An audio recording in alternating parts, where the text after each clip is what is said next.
doing today?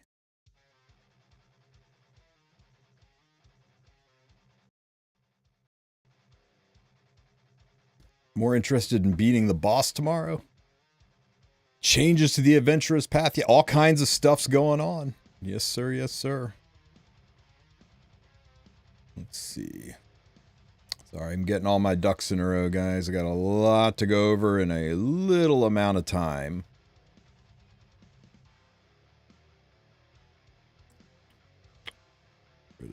That can stay, that can stay, that needs to stay.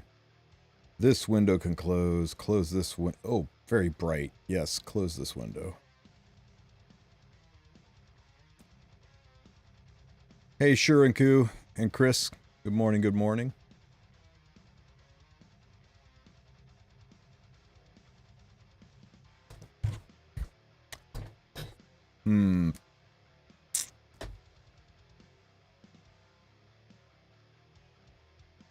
That I need to keep for later.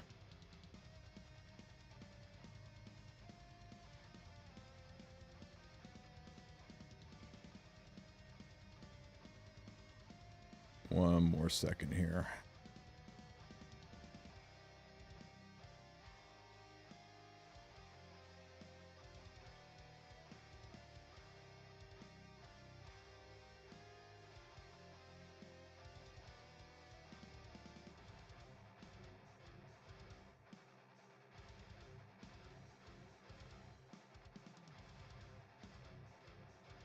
Sorry, guys.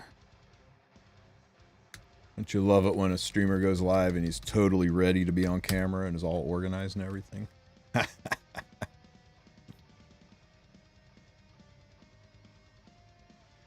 Okay, daily stuff. Good day to you, XL Gaming, Iron Cutter, Rodrigo. Good to see you all. My Lucky Ping. HARSETTI is busted like a beer belly shirt. We will see, man. We will see. Good to see you, Talise. And Fonk, good morning. Good morning. Hang on, guys. Sorry. It's one of those days already.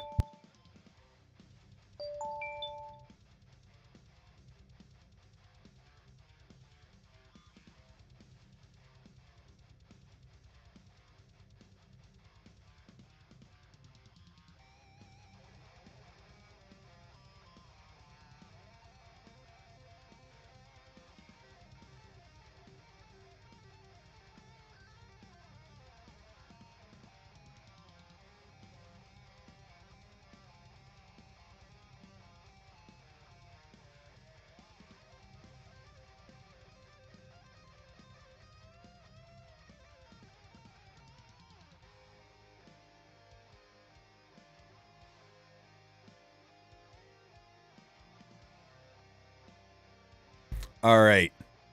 I think we're good. Knock on wood. Oh. Let me get started by addressing a something that was directed at me on Reddit, and I want to give a little clarity on this because I'm getting comments and DMs and stuff. So there's a Reddit post out there. Why is China getting our anniversary? Tristen said they're completely separate servers. Tristen was told they were completely separate servers. And I agree. It's bullshit. They shouldn't have gotten their own anniversary and getting invited to ours when we were invited to theirs. And in fact, I specifically said that this was bullshit. Let me see. Where did I say it?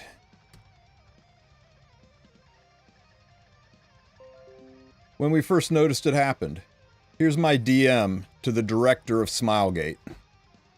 North America, sorry. The director of Smilegate North America. And I said, why is CN getting Foundation Day rewards when we didn't get their Foundation Day rewards? And I guess it's not compensation, but it still feels pretty bad that they got their own anniversary. We weren't invited to it, but they were invited to ours. Separate or equal, I think Smilegate needs to choose a lane on this. And I'm not going to... dox the director's DMs or anything, but roughly what he said to me was that he brought this situation up with Smilegate Korea already.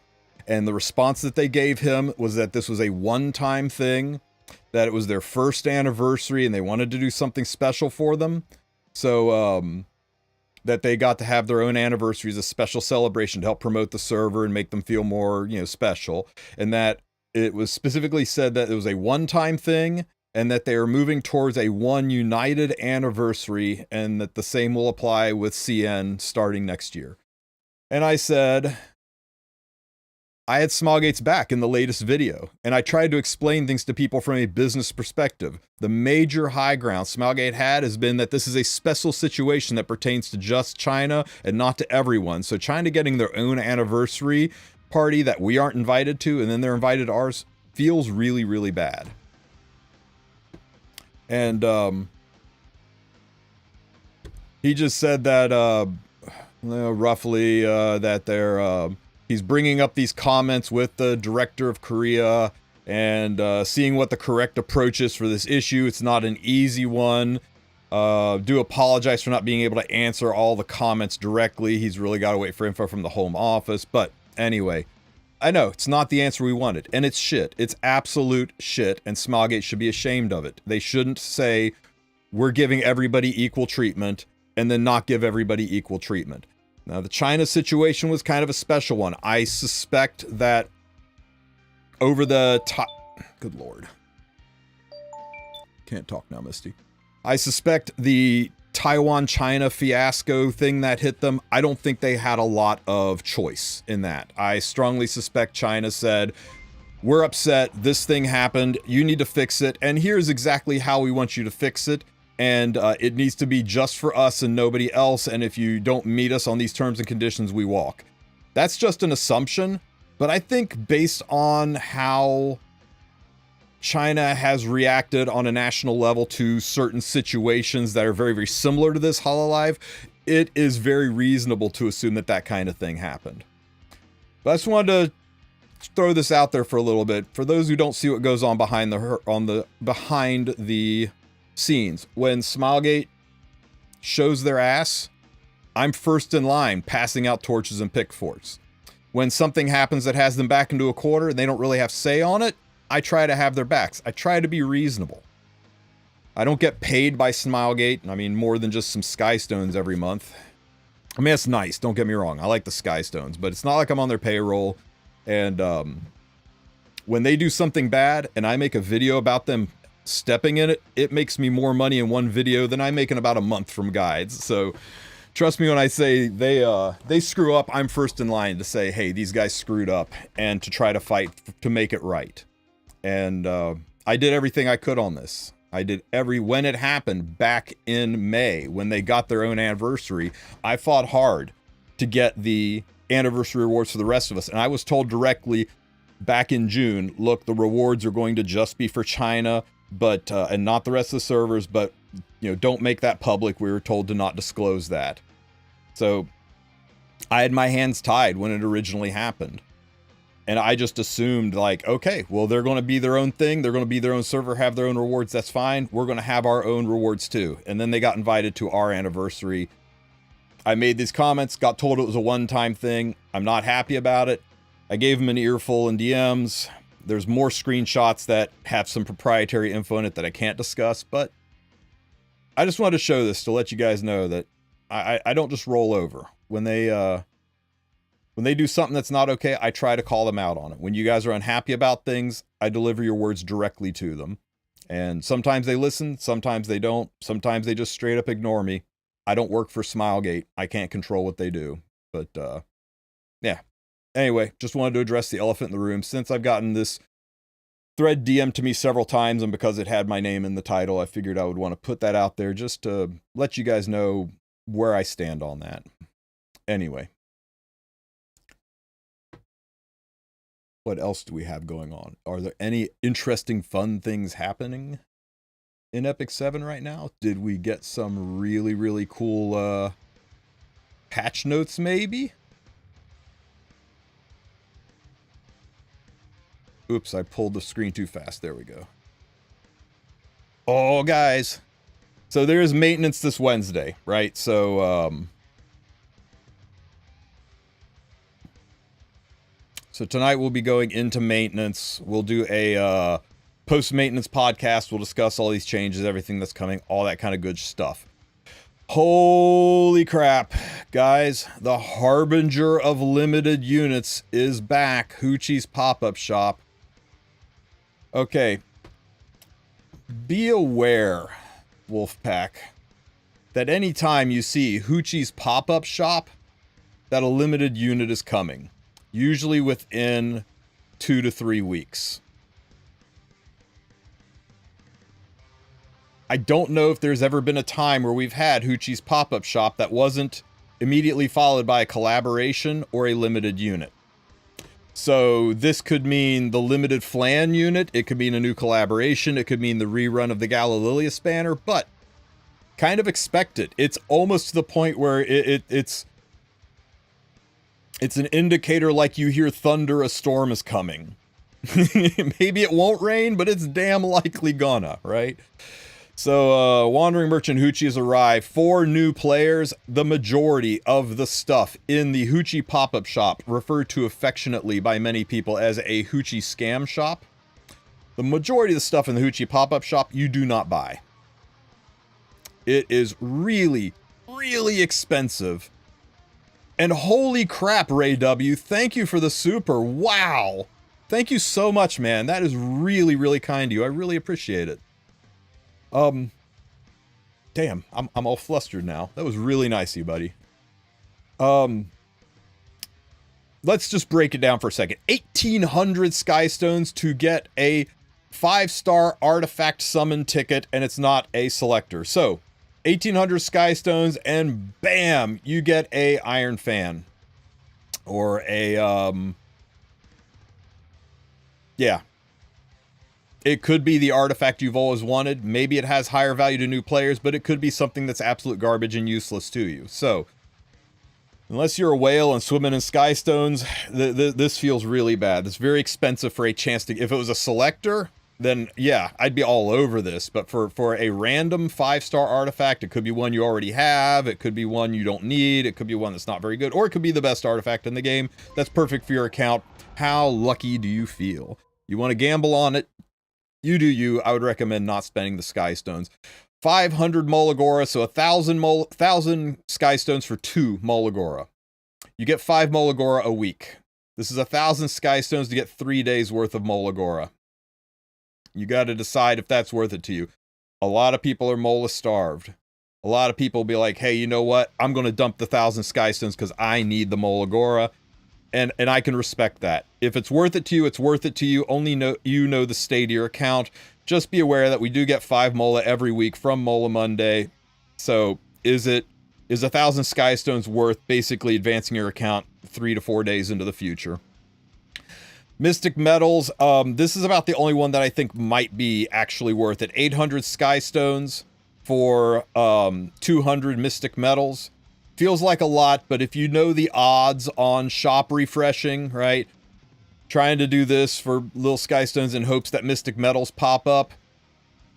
Trying to get 300 Mystic Metal, or sorry, 200 Mystic Metals out of 800 Skystones worth of refreshing. It's a little bit better odds here. Now, if you're lucky, the secret shop is better, but this is slightly better, and it doesn't cost you the gold. Or the carpal tunnel refreshing the shop. I'm being told in chat that a rough average, if you are just dead set average, it's about 270 Skystones worth of refreshing to get 50 Mystic Metals.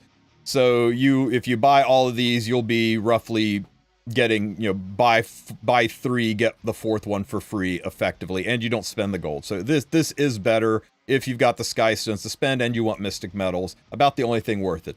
Galaxy Bookmarks times 5, 1,200 Skystones to get yourself an Elson. Hold me back. Random equipment. So this one is 1,100 Skystones, and it opens up a shop where you can refresh so many times and try to find that perfect piece of equipment. Don't bait yourself. Okay? If you've got the Skystones to spend and you are fishing for that top end piece of equipment, go for it. Go ahead and take a peek. This is an end player selection, right? An end player clicks this button and starts going through the list, knowing what they're looking for, knowing the gear score and the type of units and the stat interactions, knowing the synergy of the piece of gear with the rest of their account, knowing whether or not it's 1100 Skystones. Newer players, people that don't really have their brains wrapped around unit building, gear, what's good, what to keep, what not to keep. This is bait, and it's a great way to waste 1100 Skystones. I would avoid this unless you are, have been playing for a couple of years and really know what you're doing, and if you have the Skystones to spare. Greater Artifact Charms, join a guild. If you've got artifacts to level, I legit used to buy these. I would like 500 Skystones to get some purple artifact charms. I got things to level, but that's expensive. That's a lot of Skystones, and one greater charm is worth 3 of the normal charms. So you can buy 3 normal charms from your guild shop and save 100 Skystones. But if you've got an artifact you desperately need to level, this goes back to the Molagora thing. If it's worth it to your account and you've got the Skystones to spare, maybe you know, but I don't recommend it. It's very expensive. Hoochie's Lucky Chest. This one's a hot topic of conversation.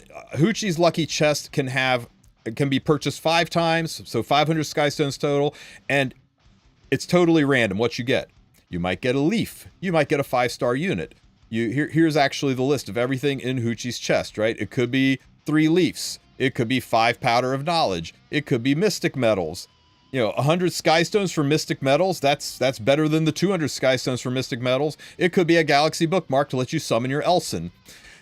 Everything in this chest, except potentially the summons, because they could go totally sideways and give you garbage. Everything in the chest is theoretically higher value than 100 Skystones, right? Like, the Hoochie will sell most of these things separately in his shop throughout, and, they're always a little bit more expensive than 100 Skystones. 3 leafs versus 100 Skystones. 3 leafs is worth roughly 120 Skystones if you're converting it directly into stamina. But you can do things with Skystones you can't do with leafs, right? You can buy epic passes. You can re-roll the shop for units. Skystones are more versatile than leafs, so the 20% higher value on stamina makes sense. Otherwise, everybody would just use Skystones for stamina. But yeah, if you've got 500 Skystones to spare and you like a little bit of gacha fun, the chest is technically worth it. I usually skip it because I am more about keeping my Skystones than rolling stuff like this, but maybe we do it just for content's sake. And now we get down to the big money stuff. Revision Mana Stones. I recommend you vote with your feet. Send a message to Smilegate that this is bullshit. It is unconscionable that this costs so much without even the guarantee that whatever you roll will at least be as good as the prior piece. Like, if this let you reset the piece, and then when you re-rolled it again, you had the option of keeping the original or the re-roll, maybe then, but this is so much Skystones. To get a chance to reset a piece of gear, to take a piece of gear that rolled like hot garbage, and,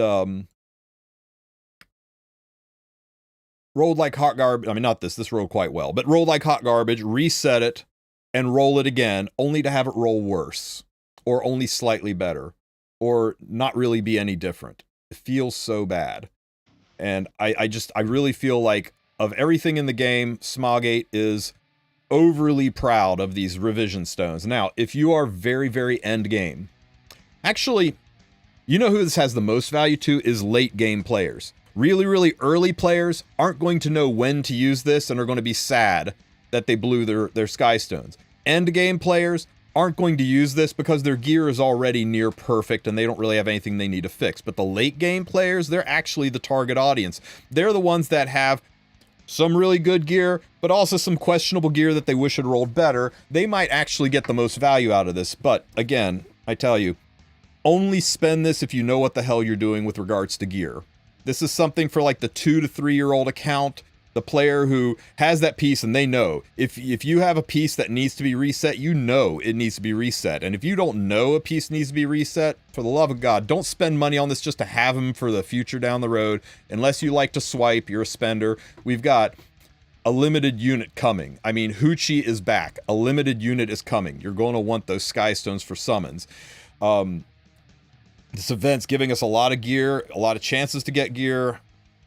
So maybe you'll find some use for this, but really just buyer beware. In a perfect world, I would like nobody to buy this, to send a message to Smilegate so that they say, wow, nobody's buying these. I guess we should lower the price. But every time somebody clicks and buys one of these, we're reinforcing Smilegate's decision that this is priced appropriately. And nobody thinks this is priced appropriately, but people buy it, and that's what the market will bear, right? We may think it's overpriced, but if people are buying it, is it really overpriced from the seller's standpoint? Don't like it, not a fan. So that's my review on Hoochie's shop, right? Molagora, maybe. Charms, maybe. Mystic Metals, probably. Everything else, only if you really know what you're doing. Pound for pound, Hoochie's entire purpose in life is to drain resources off your account, is to take your 5,000 Skystones down to 2,000 Skystones, and then the collaboration hits, or the limited unit hits, and you go, damn, I can't get this unit. I guess I'm going to have to go over here and buy some packs. And you can call scummy all you want. That's the way gacha games work, right? They try to reduce your resources, and then they hit you with a FOMO unit so that you are encouraged to go and buy some Skystones to pick up some packs. It's how they make money, and I'm not going to fault them for making money. They're a business. They want to make money, but I do want to make sure that it is a buyer beware situation. All gacha games engage in, you know, relatively shady tactics to increase FOMO and convince you to maybe spend resources you should have held on to. So this is my buyer beware point. Make sure you think about the future when you pick up things in the game, right? This is it's a game of resource management, and Hoochie is going to try to take your most precious resource, like the paid currency in the game. So beware of Hoochie. A little rat's-hole is a problem. And this isn't all that Hoochie sells, by the way. This is just what is resident in his shop 100% of the time. Every single 12 hours, he will add new things to his shop to try to entice you. New items, new everything from like really, really trashy things to things that make you go, maybe I get that. I don't know. So it'll, just be careful with Hoochie, guys. Enough said.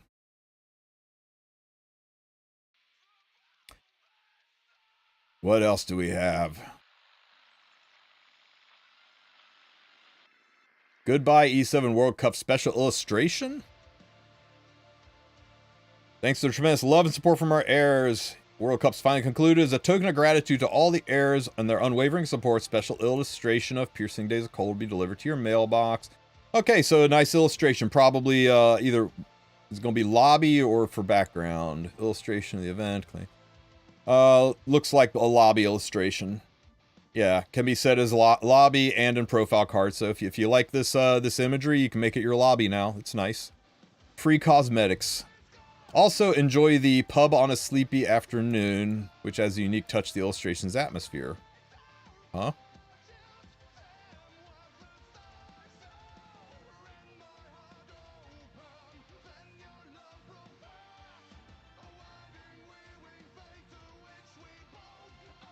Oh, okay, it's a theme song. Gotcha.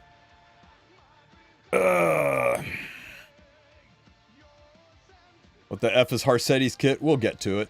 I'm sure we'll get to it. We got a lot to go over, guys. Just gonna burn through as quick as possible, keeping it in enough of an order that I can chop it up for some videos. Abigail and Golden Rose. Of course. If Hoochie didn't convince you that a collaboration is coming, Hoochie's here to steal your Skystones, and Golden Rose is here to steal your bookmarks, because this is a powerhouse artifact. It's also here to steal your powder, because it's going to show up in the powder shop. This is one of those artifacts that is top tier that everybody wants to have multiples of. So everybody's going to be encouraged to pull for the newly buffed Abigail, who's going to be better, and her Giga Broken artifact, Golden Rose. And make sure you're not spending beyond your means. Make sure you're holding enough back to see what is coming around the corner. In fact, if you, as long as you don't have big impulse control issues like me, maybe don't touch this banner at all until close to the end of this banner. And that should give you enough of a window to see what's coming down the road, and maybe you'll be like, oh, they did bait. They were baiting people. The thing's coming. I'm glad I didn't pull on this. Or you'll be like, yeah, you know what? Looks like nothing's coming in the music future. I'll go ahead and do a couple summons. Maybe I'll pick it up with powder. But only if you want Golden Rose, right? In most cases, Sigurd's Scythe is just a better artifact. Golden Rose is still really good on any HP or defense scaling bruiser units. If you have Edward Elric, it's best in slot on him. If you have Apoc Ravi, it's one of the best of slots on Apoc Ravi. It's fantastic on Lionheart Sirmia. It's really good on Designer Lilibet. I know none of these units are insanely meta, but they're not terrible either. So if you want to use them, go for it. It's a good artifact for them. Hey, look, Alencia and Alensonox Wrath.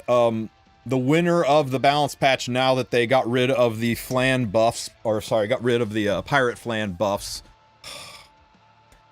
Still blows me away. They're releasing Alencia and her artifact, Alensonox's Wrath.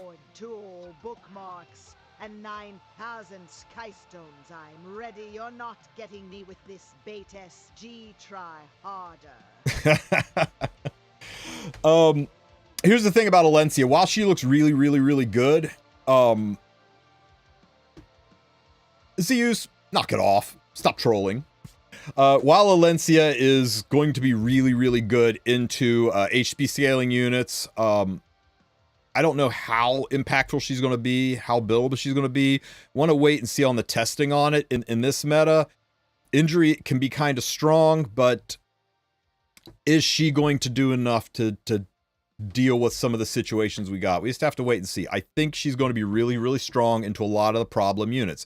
Senya, Ilanov, even Albedo, the really, really hard to deal with HP scalers, she'll be really good into. But that is kind of a niche application, so got to let the chefs cook to the side. So before you go nuts on this banner, maybe let the patch hit tomorrow, or maybe let the patch hit and people test and see how really effective the balance patch was on Alencia before you go nuts pulling on her, especially with it likely being bait. With it likely being... I know, right? It's 2 units that were on the balance patch. It's logical that they be released as banners, but these 2 being on the balance patch, being so good, being bookmark, saps, being hype units, being things that are going to take resources away, combined with Hoochie's pop-up shop, Collabor Limited is coming in the next 3 to 4 weeks, guys. I would bet money on it. I would bet good money on it. So really go into it cautious. Make sure you've got the resources to handle this. Make sure you got the resources that if you do something here, you don't have regrets 2 weeks from now.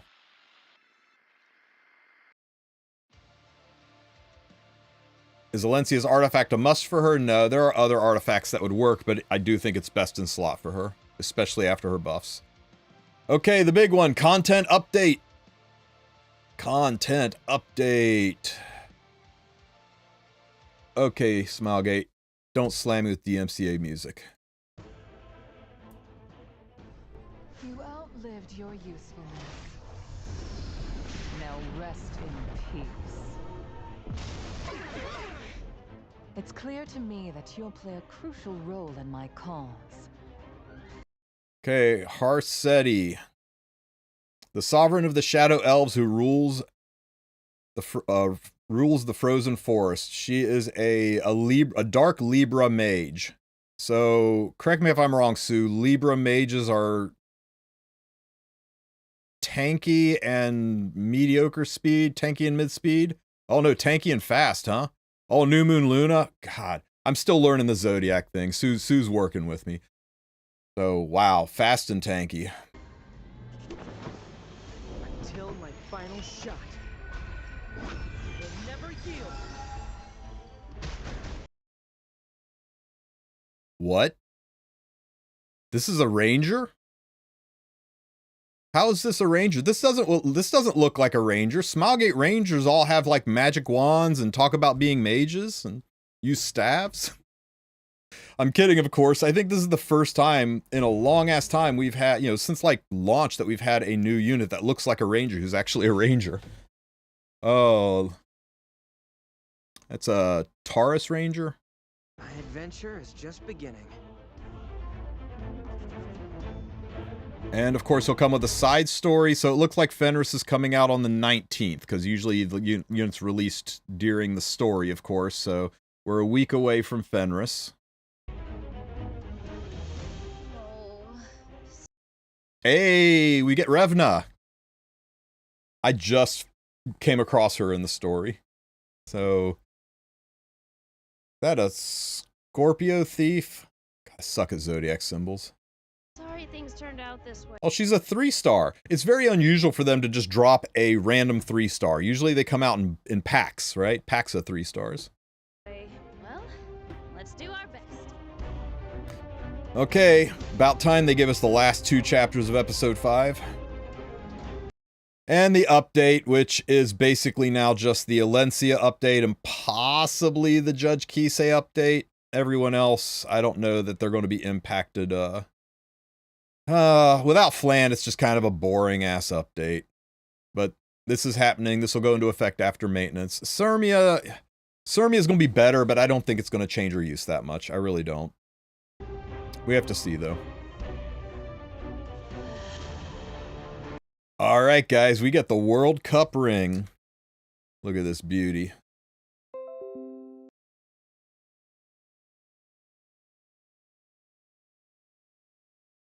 Wow.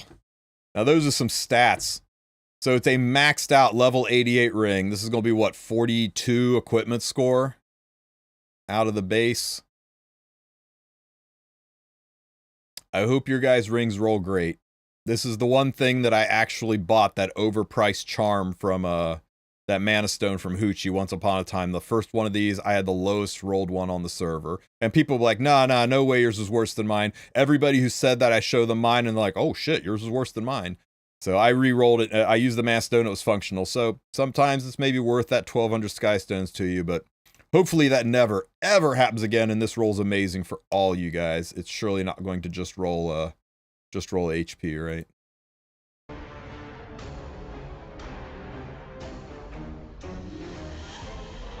Okay, so looks like right after maintenance, we're getting both Alensonox and Abigail. So we'll have both of these bait banners live all the way through the 19th. If there is a collab or limited coming, we're going to know a few days, probably 2 days before this, probably around the 17th.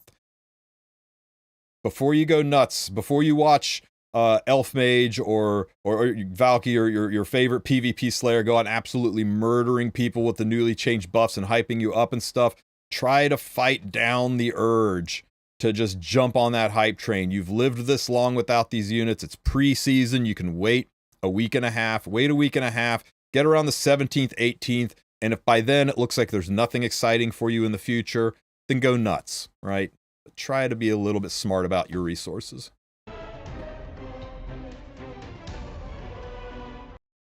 Yeah, and also remember selector tickets too.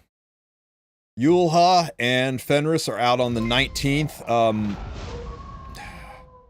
Yulha was so good like a couple seasons ago. Now she's just a has-been. There's very few places you can use her effectively. And Fenris, I guess we'll get into Fenris and see what he looks like.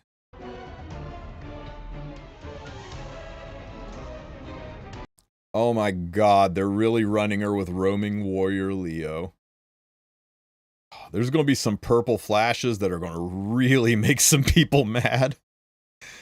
So yeah, Leo is one of the most difficult to use and just not very good ML4s that you could have out there. He's almost a troll, it's so bad. But HARSETTI is coming on the 26th, so she is the next Mystic rotation. After we're done with this reset, this rerun, we'll have HARSETTI in our Mystic pools.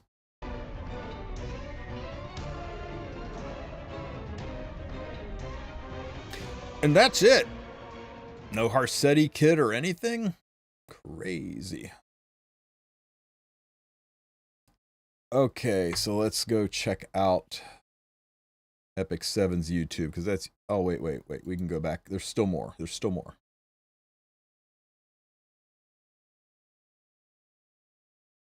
Okay, so... Hall of Trials update. Oh, sorry. Hall of Fame update. Got ahead of myself. Ah, sweetie, my queen. Okay, Hall of Fame update. The World Cup winner introduction will be added to the World Arena, blah, blah, blah. Okay, so it looks like the ring's going to be available right after maintenance.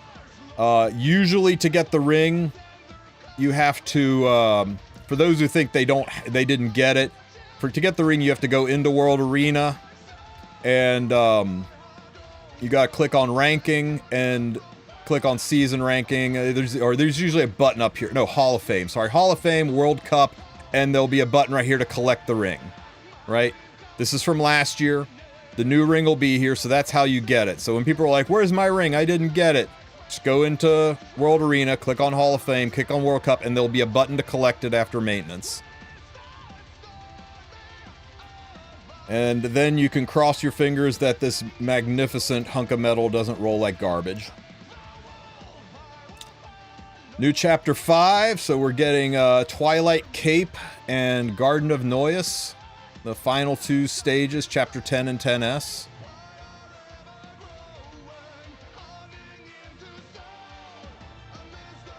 Requirements, finish it, all that stuff. You know, I've actually got to do the Tree of Genesis. I haven't actually done it yet. There's the Garden of Noyes. Yo! Did you guys see this? There's a bottle of knowledge as a reward for clearing the stage. Chapter 9 has a bottle of frickin' knowledge. That's amazing. I've never seen that kind of a reward. That's Gigapog. Hell, man, 10S isn't even as good as 10. I guess 10S is a side story, but yeah, some Mullen, 100 Skystones, but wow. No stage has ever given out a bottle of knowledge. A lot of people will be crushing through Chapter 5 to get at that. I hope it's not a mistake. Please don't let this be a mistake. Okay, Tree of Genesis level 3. Okay, so more Tree of Genesis stages. Good. Okay, we'll work on that. Hero and Artifact Balance Adjustment. We went over these in detail before. I'm not going to rehash them, but let's just say Judge Kisei is needs testing. She could go anywhere from B to S tier depending on how well people cook with her. I am a little shell shock over talking about Judge Kisei being good. It seems every time I say this is the one that's going to make Judge Kisei meta again, it only kind of makes her mediocre.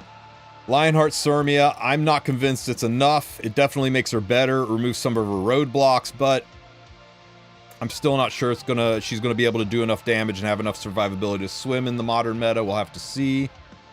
Abigail is just fundamentally better for the people that use her. I don't think it'll change her usage. Alencia, potentially, I mean, you put injury set on this girl, and after her S1 into her S2, she's done like 44% of your health as injury. She's practically maxed injured you in one hit.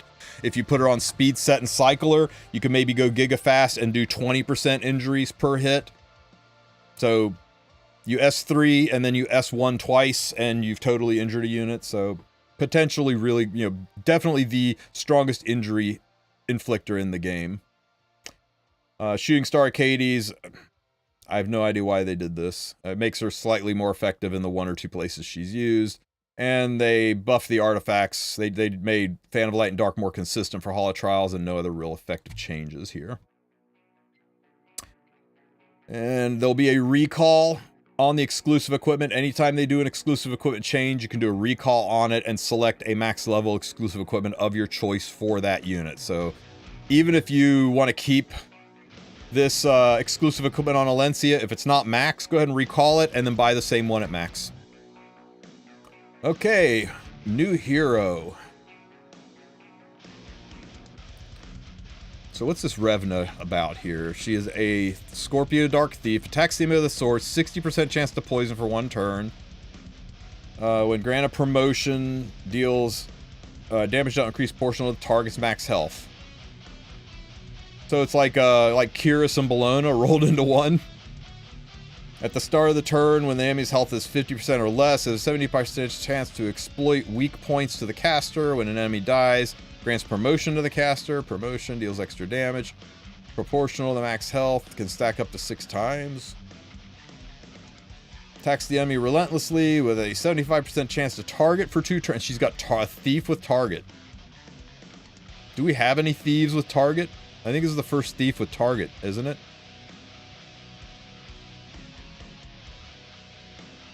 And decrease speed and slow. This is a busted PvE unit. This is a all units are rangers except Mu. Yeah, no, not all units are rangers. There's Mui's a warrior. There is who's that mage? Architect Laika's a mage, and she has target. But it's incredibly rare, right? It's mostly just a ranger thing. So it's pretty cool that we now have a thief with target who also inflicts poisons, who does damage proportional to the max health, who inflicts slow. It's a pretty solid PvE unit. Makes me wonder how necessary she's going to be able to beat HARSETTI in the final chapter 10. She's Commander Lorena with target. Maybe. I think this is she's a 3-star. Everyone's going to get her, but I think she looks like a unit that might be a must build. We know our banners are coming. Other adjustments and improvements. Okay, to fix an issue where Shooting Star Arcades was targeting the ally with the highest health ratio among all allies instead of the intended. Okay, so it looks like they're improving the AI a little bit for when you auto with her. Special dialogue for Fumir and HARSETTI is being added. Added artifact sorting filter to inventory. Okay, so they're making finding artifacts a little bit easier. View artifacts, grid artifacts, view bonus, view class specific artifacts. So it's nice. They're putting some quality of life into artifacts, so it'll make it easier to find what you're looking for. Labyrinth, a system that recharges the camp morale boost to 15 if it is below 15. Added a system that recharges the camp morale boost to 15 if it's below 15. So no matter what camp selection you do, you're going to get 15 morale on camp now. Am I reading this right? Even if you pick like the worst possible answers and normally it would only give you 3 morale, they're just going to give you a flat 15. They're having you not be screwed over by not using a morale calculator when you go, or allowing you to pick units that just work in Labyrinth instead of worrying about morale being crapped on. 15 is still not good, but it's better than some of the giga low ones, right? Continue adventure, starting from episode 2, chapter 10. A continue feature has been added to the adventure stages after a battle loss. The second mission, these target stages have been changed without continue. Okay, quality of life, nice. Added a new filter to filter pets. That's kind of nice, right? Because we didn't have a lot of pet filters.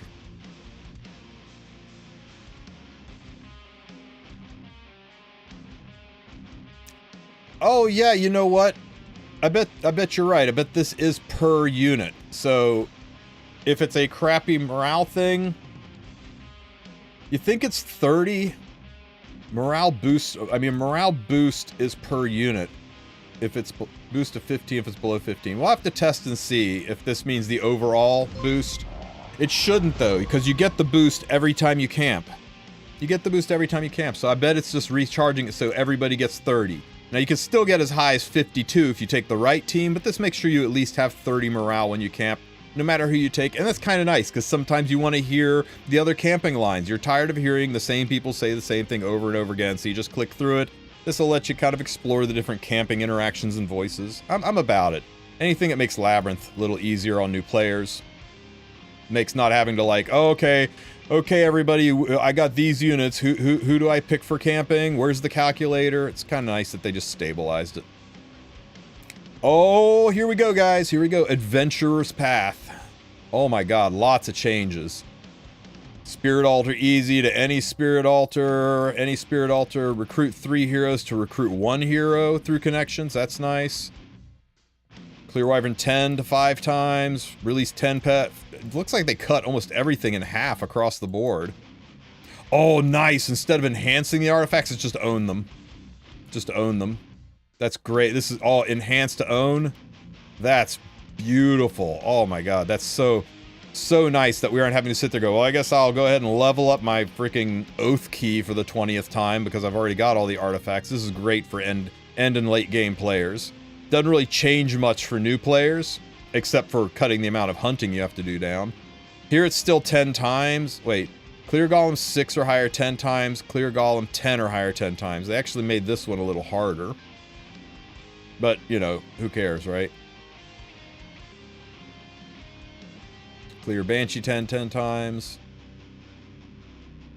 Own heroes, clear A13, clear hunt 8 or higher 10 times, clear Asthmatic hunt 8 or higher 10 times.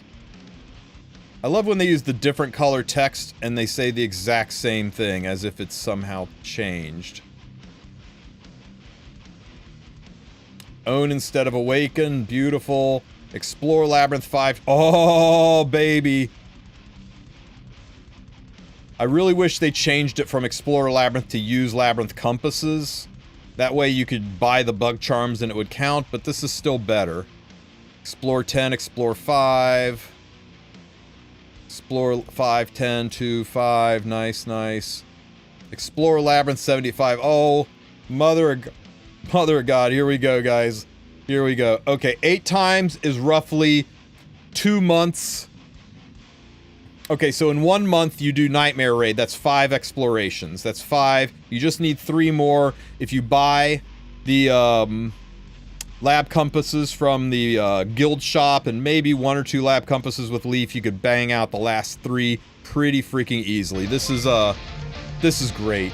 Hey, Deity, thanks for the raid, buddy.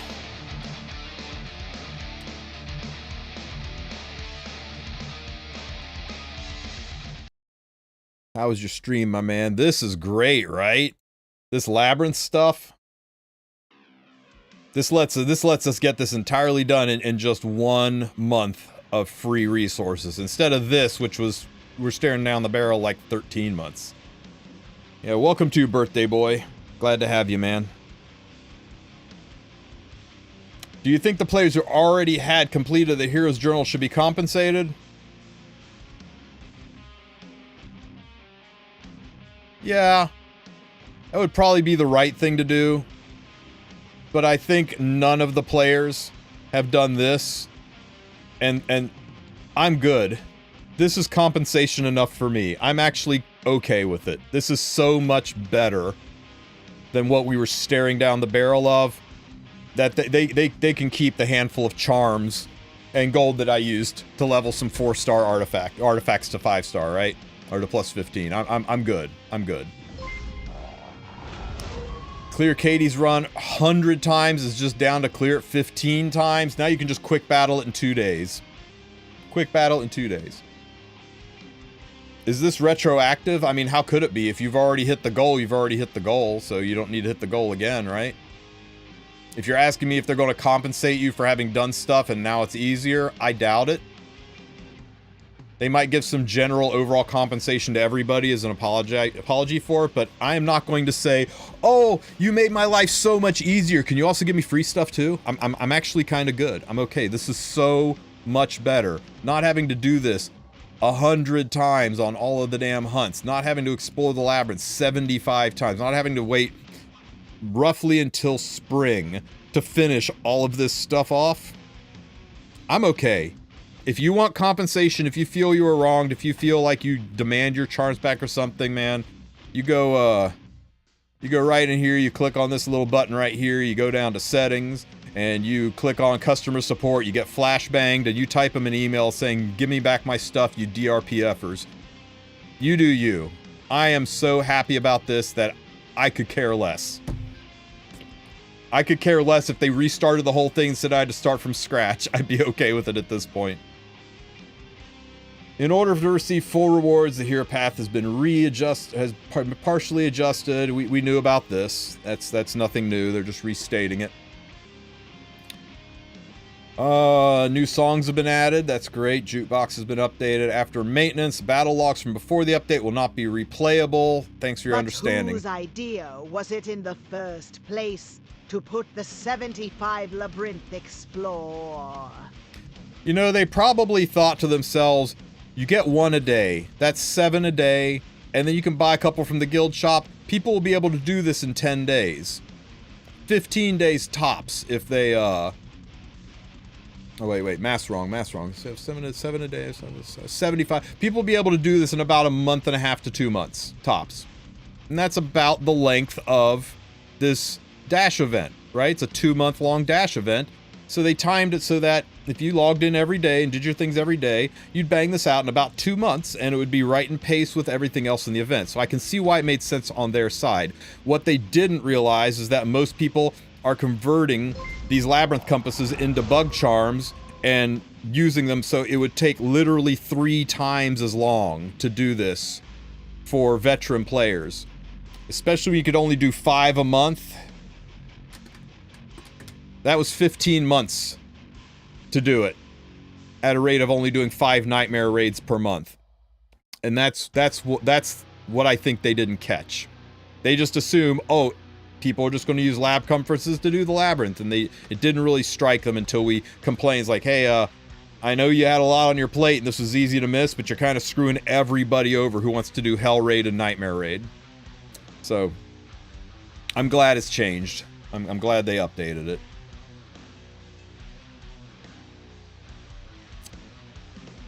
For those of you who care about your battle logs, for being able to want to show and share your fights in show and share your fights in here, this is going to go away after the patch. So share them, download them, save them, record them, whatever. You're not going to be able to replay after the maintenance. It resets it.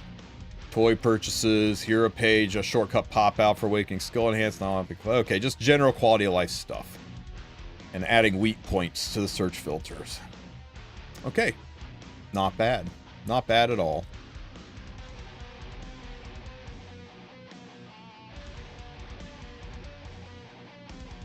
So, yeah. I don't see anything negative in here, guys. It all looks pretty good. I will once again caution all of you. Poochie's pop-up shop means a limited unit or a collab is coming. He is out for your... So be very, very wary. He's out for your Sky Stones. They're going to release things that are out for your bookmarks as well. That's why we're seeing newly buffed units back to back and a brand new 3-star. Just, you know, don't freak out if you spend all your stuff and then 3 weeks from now they announce a limited banner. So, let's see. Let's pop over to Epic 7's YouTube side, because for some reason they don't post all of their information. Hey, we got a video by Sue already.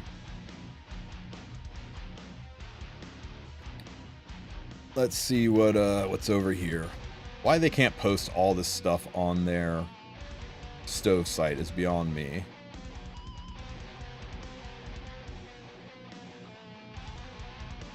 Okay, Fenris Preview.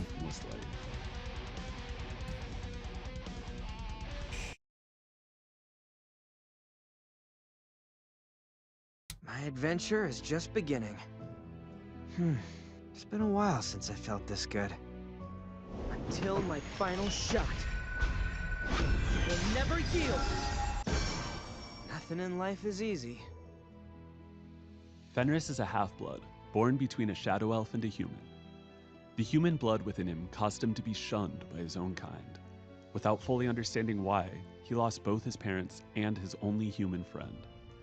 After enduring numerous misfortunes, consumed by guilt and a sense of futility, he gave up on everything and led an aimless life. However, after meeting Ran and a new group of companions, his long-suppressed desire for righteous adventure is reignited.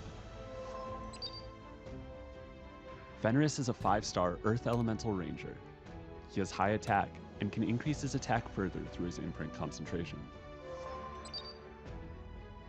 Skill 2, Unwavering Will. Sorry. I was getting message from the higher ups. Let's see what we got here. Oh, so he is really slow.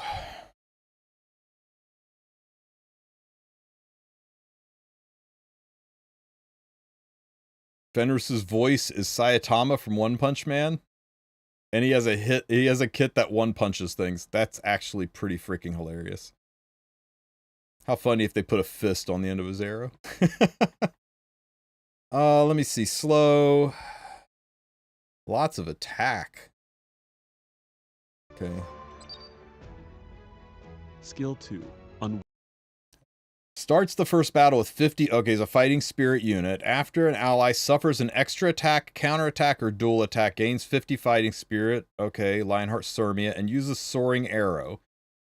Soaring Arrow leaps backwards and attacks all enemies before dispelling one debuff from all allies and increasing the combat race of the caster by 30%. Okay, so very, very Lionheart Sirmia reminiscent, right? He self-pushes, he cleanses, dispels from all allies, so that would include himself because he's an ally. Remember, it's an ally of you, the player, not an ally of the unit. So he's going to dispel one debuff from everybody, including himself. CR push himself up. That'll help with his slow speed. And it's all damage in the Molagora. And he gets his fighting spirit, okay. Starts the first battle with 50 fighting spirit. After an ally suffers an extra attack, counterattack, or dual attack, gains 50 fighting spirit and uses Soaring Arrow. The effect after being attacked can only be activated once every 2 turns. When using Soaring Arrow, Fenris leaps backward and attacks all enemies before dispelling one debuff from all allies. Yeah, so he starts the battle with 50 fighting spirit, and if this activates, he gets 50 more. So he'll be at max fighting spirit if you receive a counter, dual, or extra attack. 30%. Skill 3. Skill 3, Strike a Fake. After granting greater attack buff for 3 turns, a 3-turn gab, okay, so like Vivian, attacks the enemy with Resolute Arrow. When the enemy's max health is greater than the caster's max health, damage increases proportional to the difference up to a maximum of 70%. So it's not quite the full pen of strays. It's more like, oh wait, it's not even a pen. It's a damage increase. It's a damage increase, not a pen. So he doesn't worry about, Ilanov, right? No skill cooldowns, just all raw damage. It's like Old Hua. Gab, 70% damage. Yeah, that is very much like Hua Young's old account. Strike. You can say it's like Urvalin, and this is a big point, right? Yeah, Urvalin does the same thing, but Urvalin has horrible mods and stats. If his mods and stats are better, then that could be a thing. But Urvalin does. I'm not even kidding. A friend of mine built a Banshee one-shot team, and he used the rat, right? The 2-star rat. And then he took that gear off of the rat, put it on Urvalin, and Urvalin did the exact same damage on the one-shot to the point, to the decimal, did the exact same damage as the 2-star rat. That's how bad Urvalin's mods are. Strike of Fate. Consume 75 spirit, granting increased attack greater to the caster for 3 turns, before attacking the enemy with resolute arrows. When the enemy's max health is greater than the caster's max health, okay, damage let's dealt see increases this. Proportional to the difference, up to a maximum of 70%. 63. Oh, wait. This is Rift HARSETTI.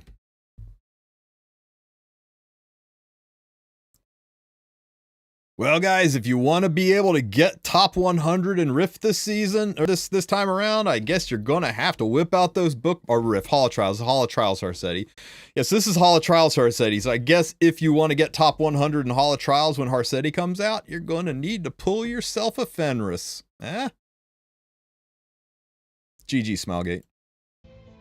Skill 1, Magic Arrow. Attacks the Hall enemy of Trials, with a Hall of magic Trials, arrow Hall of and Trials. increases speed for 1 turn. S1, attacks with a magic arrow, increases speed for 1 turn. Okay, so he self-speed buffs on his S1. And when it's the caster's turn, gains 25 fighting spirit. Okay. He's going to spam his fighting spirit very, very quickly in the break phase then. Is he in the back? It's proportional to the difference, up to a maximum of 70%.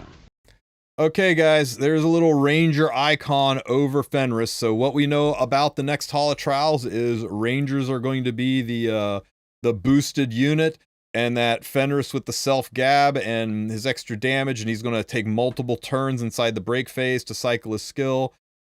And then she's probably going to do something with extra attacks, counterattacks, or dual attacks to piss Fenris off. So, yep.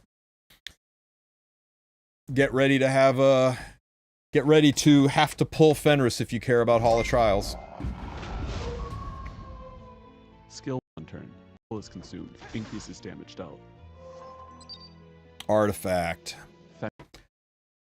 Renewed will. Among the items left by his mother were books that contained all her knowledge and strong will, as well as a vivid trace of her several exciting adventures. These became the bedrock of his newly found resolve. Increases attack of all allies by 10%. Fenris's artifact. Wow. That's Warhorn level. After attacking all enemies, has a 100% chance to increase combat radius of all after attacking all enemies. Not on his turn. After attacking all enemies. So when his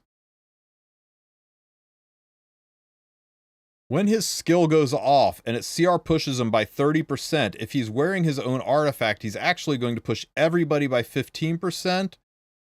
And then he's going to increase his own CR by 45%.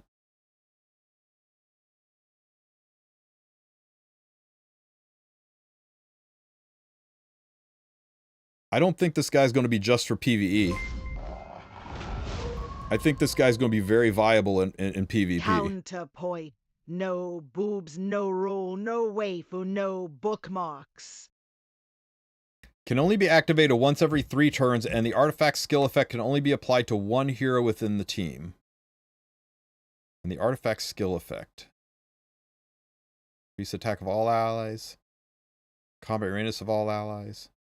The artifact skill effect can only apply to one hero on the team. Okay. You can't have 2 of these on a unit in the team. If you've got renewed will on 2 rangers, only one of them works. No duplicating it, right?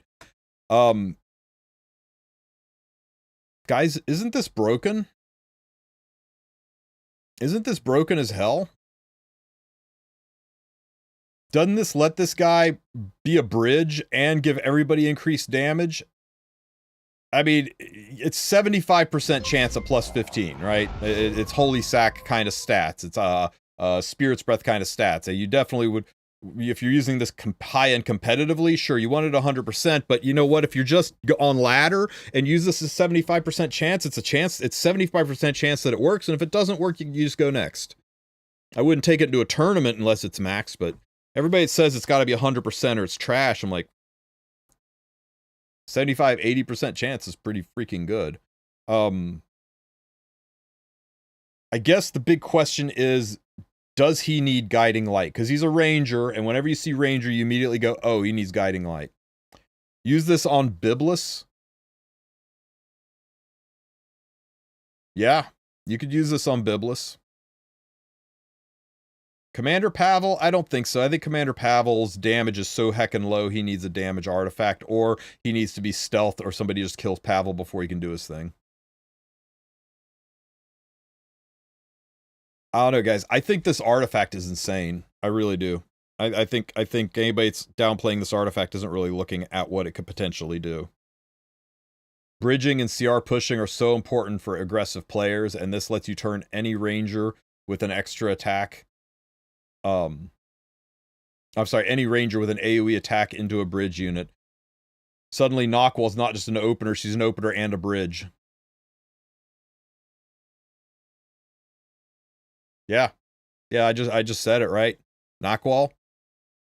She does her AoE attack, and CR pushes the whole team. Now Knockwall can bridge into Frida. This is crazy. This artifact is insane. Fact. renewed will. Among the items left by his mother were books that contain all her knowledge and strong will, as well as vivid. And on this traces of artifact, I several think exciting Fenris events. is PvP These viable. became the bedrock for his newly And on found Guiding Light, I guess if you wanted to play him a little Increases slower, attack just of rely all on allies his by up to own, 10%. rely on him as a sub After DPS. attacking all enemies, has a 100% chance to increase combat I readiness. mean, he's of clearly all being allies advertised as a Hall of Trials unit, but I don't know, guys. We have to see the mods, we have to see the numbers, An of course, artifact but skill effect can only apply to one under the vehicle hood, per on unit. paper, it looks really Until my good. Final shot. Will never yield. An adventurer of newfound resolve with a reawakened And he's got a justice. he's got a Players will beaver. be able to meet Fenris through the Look, drop guys, rate he's a update Disney starting September princess. 18th. Thank you.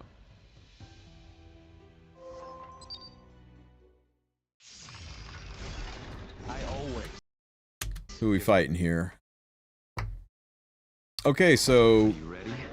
Rand's gonna AoE. This is gonna trigger Fenris. I don't really enjoy this.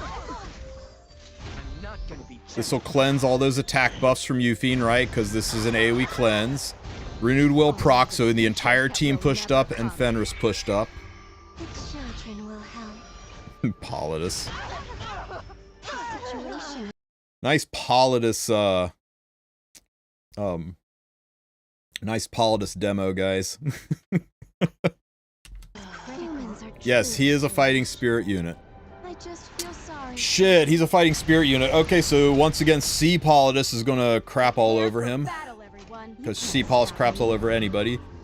Anytime you have an issue with a Bloodblade Corinne, Better stand just down. nuke it with, I'm not interested. Okay, so we've gotten through the Politis Veronica demonstration. Now let's see if Fenris actually brings something to the table other than the cleanse. Until my Greater final attack buff. Fine. He's I got thought you were 8,500 Canadian, health. Tristen. Pronounce it correctly. That's pretty good. I mean, it's not killing. That's not killing my Senya, but 26k on an S3 with Gab.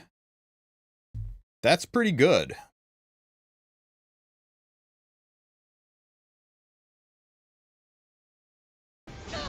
Maybe after the other damage softened him up a little bit. This is not an optimal build. True. You never. We don't really know what the builds look like, right? It would be nice if they showed their builds that they're using when they do these demos, but.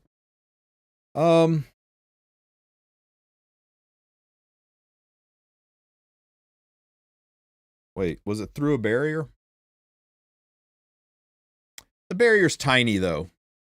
We got to assume 27k. This is 27k, so that's 5% of that. It's a 1300 health barrier, so it did like 28, 29k damage. Now it's knocking on the door, killing my Senya. Barrier's even lower now. Now it's about an 800 barrier. Until my final shot. So I would say barrier included. This is probably about 27k damage. He doesn't have a damage art, right? He had his own artifact so he could get that 45% CR push, which I'm telling you, the damage artifact would be nice, but having a 45% CR push means you can build this guy so slow, you can stat him up to overcome the damage difference of not having a damage artifact.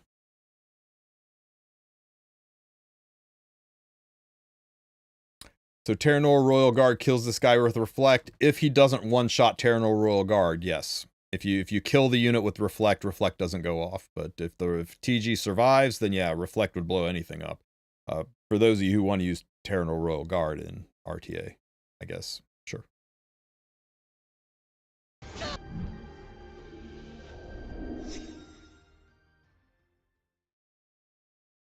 So yeah. Impressive. We'll see how the archer who's not an archer actually cooks.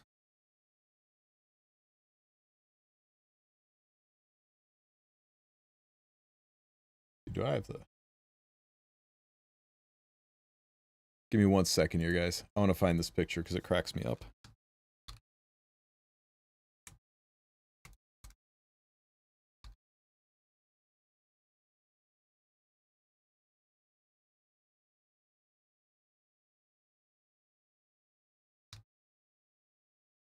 I can't find it. If any of you guys got it, Baka usually keep these kind of things. You got the picture of Fenris with the bow that's not pulled back. I think that's hilarious.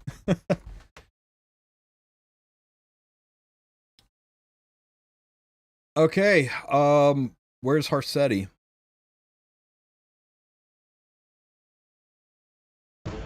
Where's HARSETTI, guys? So they delayed it. Hello, this is Epic7. HARSETTI's preview video will be released on 9/12 at 3 p.m. UTC. We apologize for the inconvenience. So we're going to find out what HARSETTI's kit actually looks like from data miners long before they actually do the video on it, because people love being spoilers. Let's talk about the elephant in the room. China server has alleged... No, I'm going to do it, Sue. 3 p.m. UTC, it's like in 10 hours, so it's at reset. It's at reset, but it's not at... Oh, wait, you're right. So they're... Okay, well, I guess that gives us something really, really to go over for maintenance, huh? It'll be right at maintenance. Good. As long as they're staying ahead of the data miners, that's all I care about.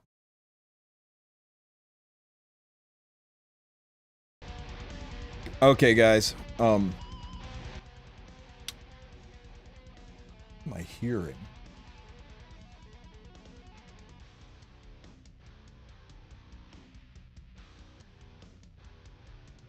Sounds like somebody's playing a didgeridoo outside my house. Okay, so, we're just going to talk about hypotheticals. Unofficial, not in the server, could be completely made up, but what if it's not? Leaks. So these were posted, evidently theoretical leaks from the China server. We don't know if they're real or not, but let's discuss it just as if this was actually what the kit looks like, right? So a theorized kit for HARSETTI is that her S1 skill is called Stand Down, and it attacks 2 enemies, lowering combat readiness by 10%, and healing for a percent of the damage dealt, scaling to her own HP. So her S1 would have built-in lifesteal, and it hits multiple targets. It hits 2 targets, like Vildred, like Champion Zerato, like Ball and Cezanne. And those 2, so it's going to hit like Spectre Tenebria after she's done her S3, right? So you'll be able to choose one unit to hit, and then it'll randomly hit one of the other units. And when it hits, it'll push them back by 10%. That'll be, it doesn't say ignore ER or anything. That's going to be subject to effectiveness ER checks, right? So it's got some pushback, some self-sustain. So a little bit of self-sustain makes me think she's going to be a bruiser unit, right? S2, perfect composure. For every soul your opponent has, increases HARSETTI's attack and defense by 5%, up to a maximum of 100%.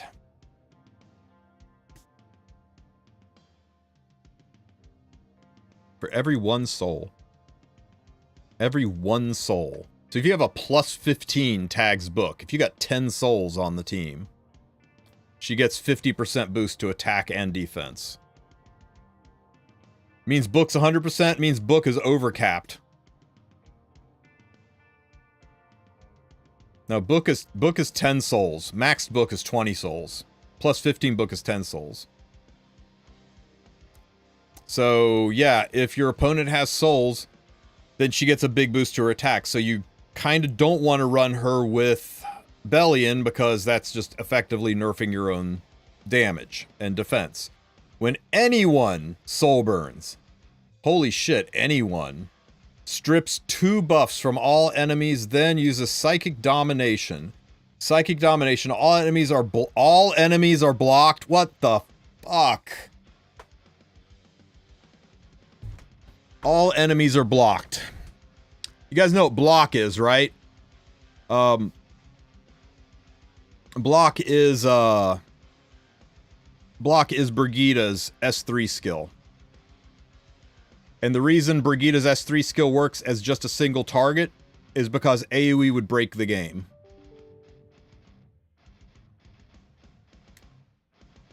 and attacks for 1 turn.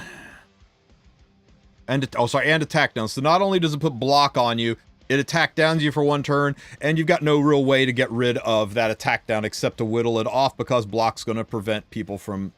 No.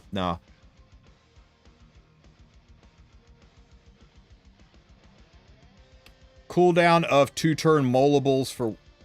Cooldown of 2-turn molable for -1 turn. Are they saying it's a 2-turn skill and you can mola it to make it available on every single turn? So that every time somebody soul burns, it blocks again? Ain't no way. Ain't no way.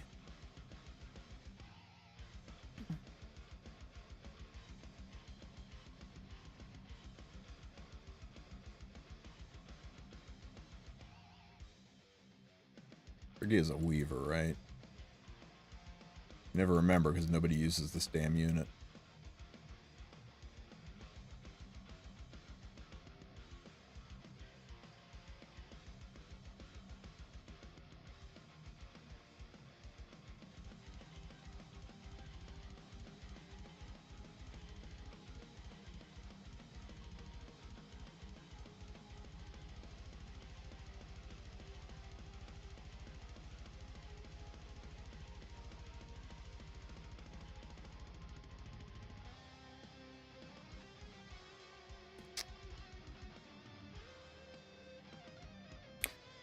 Block. Unaffected by any buffs. Some beneficial effects. And dispel debuff effects, except when granted by the bearer. So, it means that buffs don't work on you, and you can't get rid of it unless you just let it wear off, or you self-cleanse it, because it can't be cleansed by other units.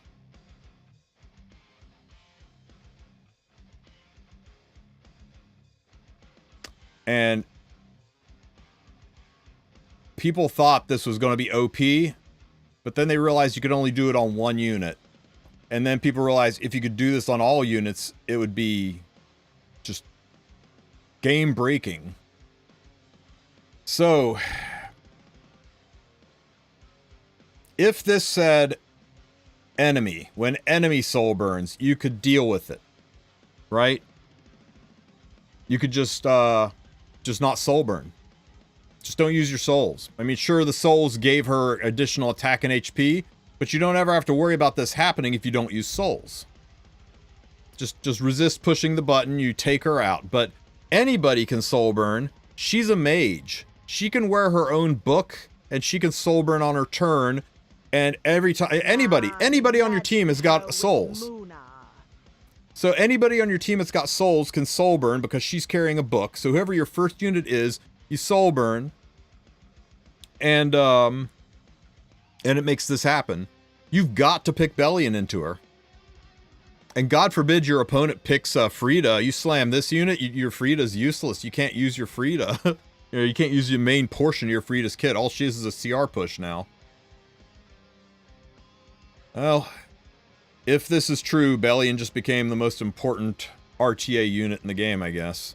Because if you use Soul Burn, you're effed. There's no coming back from an AoE block and attack down. No coming back from it at all.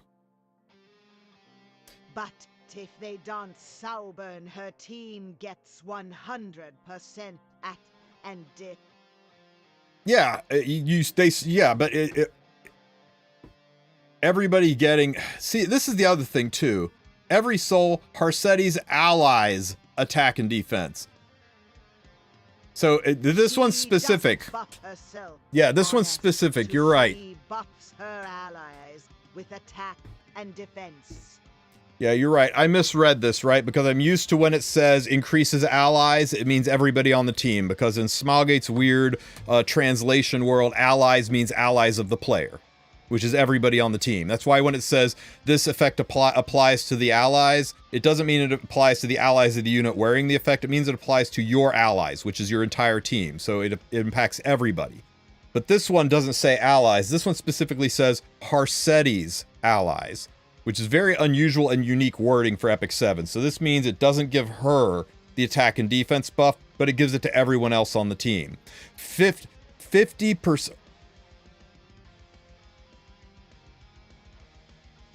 5%. 100% attack buff. Imagine 100% attack buff going into Janua. Imagine 100% defense buff going into Abyssal Euphine.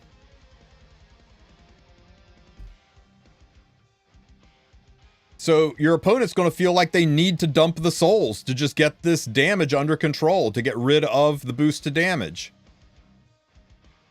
But if they do that, then they put attack down and block on their entire team. This reads more like a boss mechanic. I would have laid money that this was the Hall of Trials kit instead of the unit kit if it wasn't for the fact that you can't use souls in Hall of Trials. I mean, doesn't this read like an Abyss Floor kind of a boss kit? Anyway, that's just her S2. We haven't even gotten to the big skill, Primordial Explosion. Purges all injury. Nah. Oh wait, just from self. Purges all injury from self, so she's basically immune to injury. The use of Primordial Force will reveal all enemies. So she gets rid of injury and she turns off stealth. Ignore damage transfer and mitigation. And scales to her own HP. This can't be real. Oh, I misread it. Purges all injury from self. What if this is the mechanic of the chapter boss fight? We can Salburn in story mode.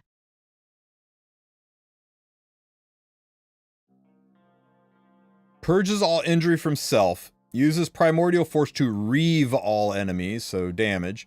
Ignores damage transfer and mit, scales down. So it's a big HP scaling burst. I don't know if reave is some special mechanic or if that's just a fancy way to saying she kicks your ass. Kicks all the injury off of herself. Soulburn increases damage dealt. Okay, so yeah, this looks like a boss's kit. The only thing somebody just said this could be the chapter boss because you can soulburn on chapter bosses. You can't injure in PvE. And why would she purge injury if you can't injure her in PvE? Also, it says this is what her soulburn does. Bosses never soulburn.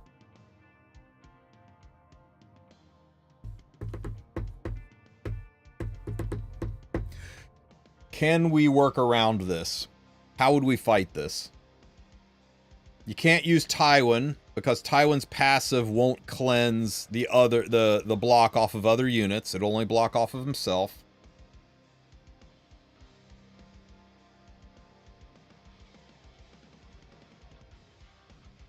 If Psychic Domination activates as a skill and not just a passive, Selene could possibly kill somebody. But if she's an HP scaler, she's going to be built giga tanky. You can't really survive her damage because she ignores all forms of mit.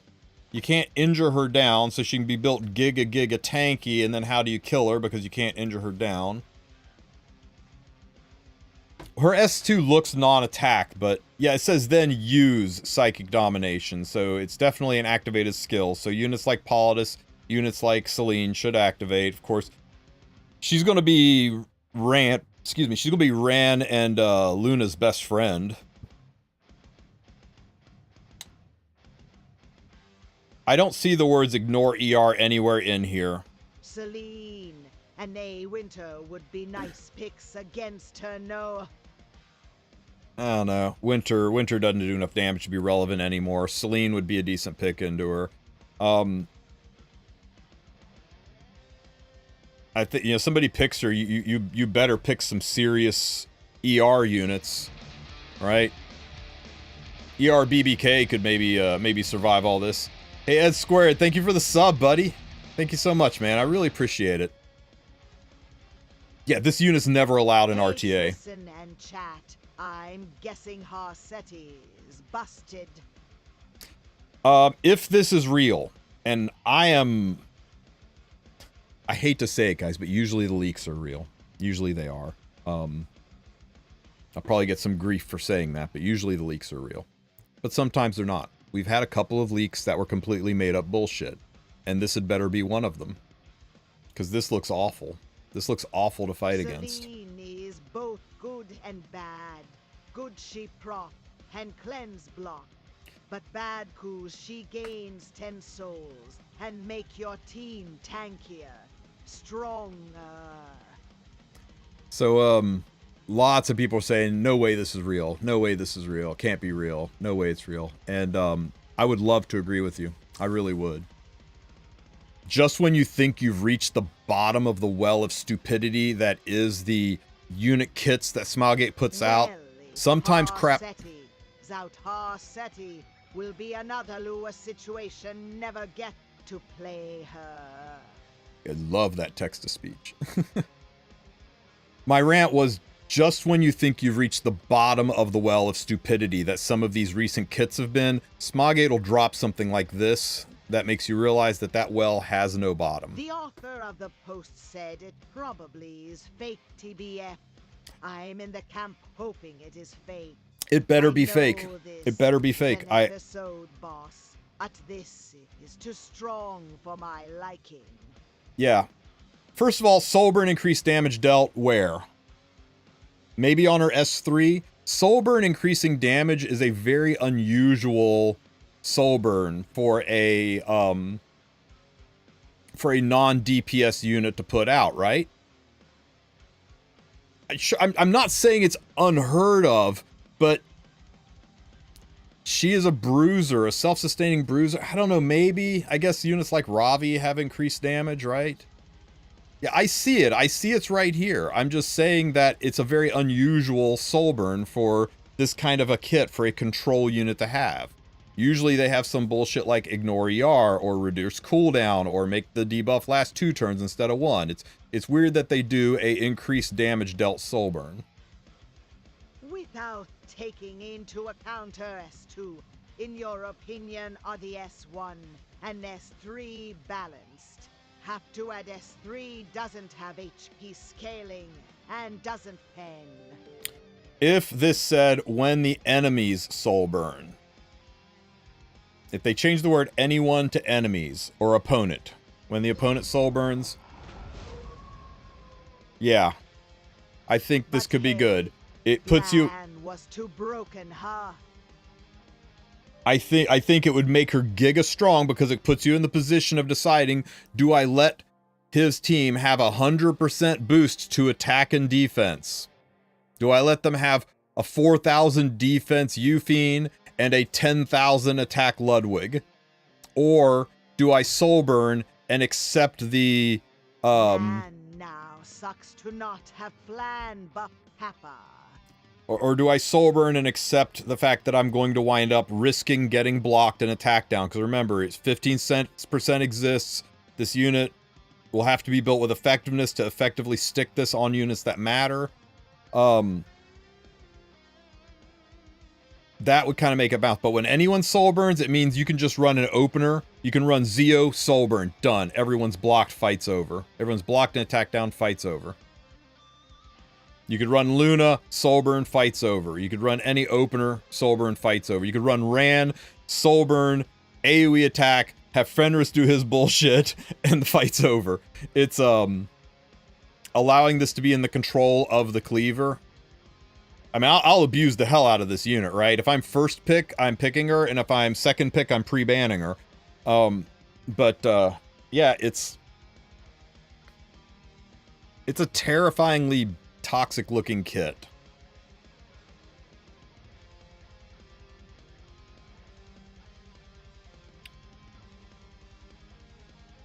And it looks like effect resistance is the only way to use souls anymore.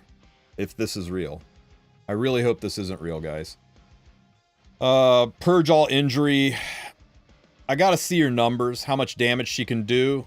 But we're assuming she can do pretty good damage if burn lets you do even more damage.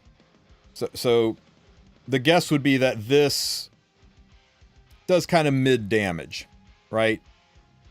But with this, it's probably impactful.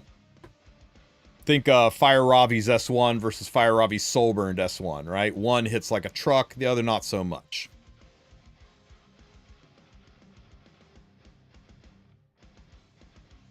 I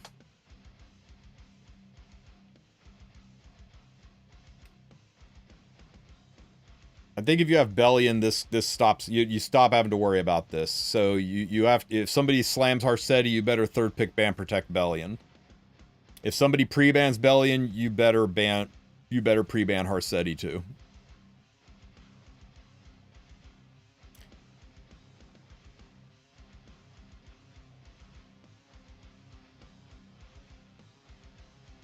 Really hope this is fake and made up.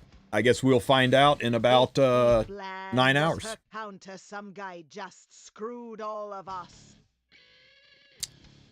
Anybody who wanted to play P-Flan, that smooth-brained idiot, screwed all of us. What can I say? Here's the long and the short on P-Flan, guys. The P-Flan buffs were not good for the game. They made her too strong, they unbalanced the game. They turned her into DDR, who could be played with DDR. We all dodged a bullet by not having that shit in the game. We'd be complaining about it for the entire season. We'd be complaining about the domination of P-Flan. The only thing that sucks is I hate, though I am okay with the ends, I hate the means, right? The reason she got canceled is because some smooth-brained idiots who don't understand RDA, don't know how to read a kit, and really had no business yapping their mouths off about it, somehow thought that this insane buff that changed her from the very niche, unique, and uncommon way they wanted to play the kit, turned her into a kit that was very effective in 2025 and would have been devastating for the entire thing. And they somehow looked at that and said, nah, fam, that's a nerf because the 2021 way that I play her, that only works for me like 45% of the time when I'm down here in gold RTA. Nah, man, I can't do that anymore. And that's not okay. I'm totally going to ignore that the other 99% of her kit just became insane because the one thing that I want to do that is literally just better to do with a dozen other units, I can't do anymore. So they actually canceled it because a vocal minority convinced Smilegate that it was a nerf, when the vocal minority, who was sitting here going, how are we going to have to deal with this? You know, what are we going to do when this happens? Isn't this a little bit strong? And before we knew it, they had canceled it, and we're like, what the fuck? They canceled it? They canceled it because they thought it was a nerf, and it really riled up the vocal majority. And half of the vocal majority is upset, right? Because they were excited to try out this new busted unit. They were excited to play a unit who, you know, is not just going to be good, but is gorgeous, right? They're excited to see this girl in action again, and suddenly it's taken away. And then the other half of us were like, yeah, you know, maybe we missed a bullet. Maybe it was for the best. It just sucks that the reason that we sent Smilegate a reason that they did something incredibly strong and we called it a nerf. And the biggest risk to it is it might make Smilegate more reserved in the way they buff units. Less prone to change kits, to update older units, to make things that were kind of bad or mid or unplayed, to make them usable in the meta. Gustavo's want to know what the changes were. They basically turned every unit on your team into Rimuru, and they gave her a defense break so that her S1 could one-shot knights. It was kind of crazy. They made it so every unit on your team could steal enemy buffs and give them to your team, and that worked on counters, extra attacks. Captain Landy, S1s into Salvo, you've just stolen 5 buffs from the enemy and give them to your team. Oh, asterisk puts tinfoil hat on asterisk. Maybe they are releasing HARSETTI so they can change the buff so it counters her but doesn't break the game. If you put 2 bombs and 1 burn on an opponent while you had an attack buff and she had about 3,000 attack, which is pretty average for your pirate flan, right? I think mine's got that, right? Plot twist. SG leaked a potential kit for HARSETTI just to see how the community reacts and to see how far they can push it lol. I could pretty easily push her up to 3k attack and not really sacrifice much. And she sticks that bomb on the unit and sticks that defense break on the unit, and the bomb detonates. It would have done, well, we math it out, 23,000 damage from her S1. Gives her 23k damage S1s, while the rest of your team, while she's controlling people and the rest of your team is stealing buffs from them. It was an entire control kit, or entire control team stuffed into her kit. And not just control. So one of the issues with control, right, is most of the control units, yeah, they got some damage to them, but it takes a little bit, right? It takes a little bit for Ray's injury to get up enough to where his S1s are finally killing things. But with Flan, she controls them, and then she just, every single time she takes a turn, she kills one. If she misses, the pop damage alone kills any unit with damage limit. Gala, dead. Auden, dead. Violet, dead. Any of that stuff, dead. Evasion, doesn't matter, dead. But what about bombs? You can't get bombed through evasion. Artifact procs through evasion, dead. It's crazy. But anyway, it's a moot point. It's not happening. And perhaps that's for the best.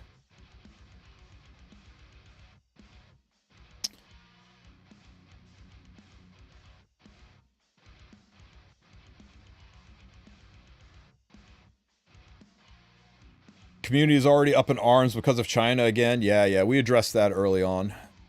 I'll put up a video on that, so it's kind of a statements made. HARSETTI's kit. Okay, people are probably talking about this, and we just went over it, and how ridiculous it's so ridiculously stupid broken that's it's hard to say that even Smilegate could make a decision this bad.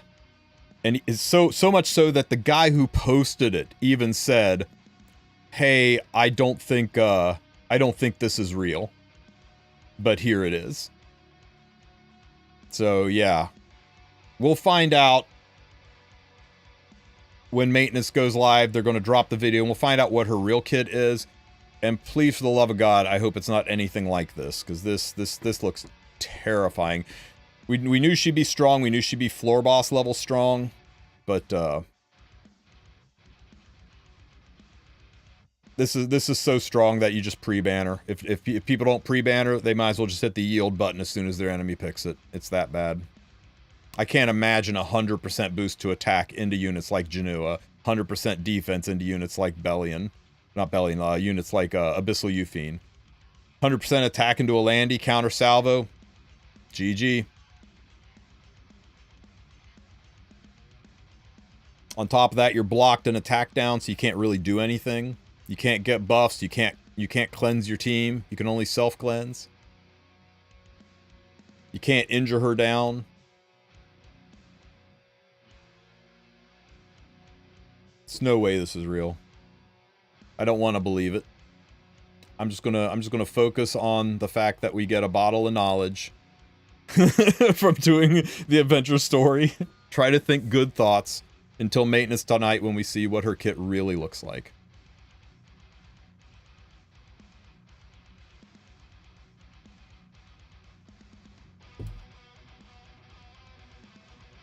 Yep, it's a bottle for doing everybody. Everybody's gonna be plowing through chapter 5 now to chase that bottle.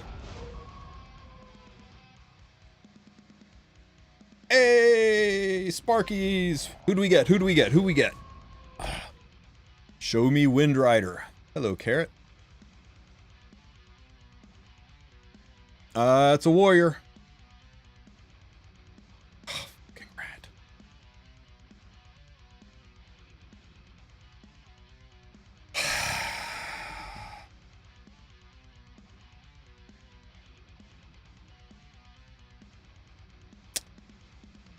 Welp.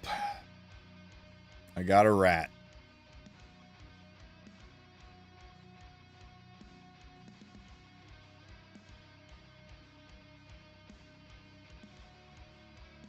It's my 13th rat. For those of you who say, well, you can imprint somebody with the rat.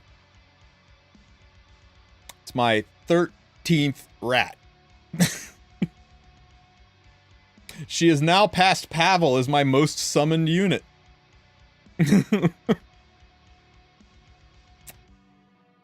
So yeah. About the only thing I could do with this rat is if I decide to build a second... HARSETTI's kit. She won't be a must-pull. She will be a pull or quit the game unique. KKW. Yeah, her kit makes ML Luna's kit look balanced. Not even kidding. But yeah, I got the only thing I can do now is stuff her in storage and maybe decide to make a second Urban Shadow shoe. Maybe make an ER shoe. Although I played an ER shoe for a while and there's only like one fight where it turned the tide for me.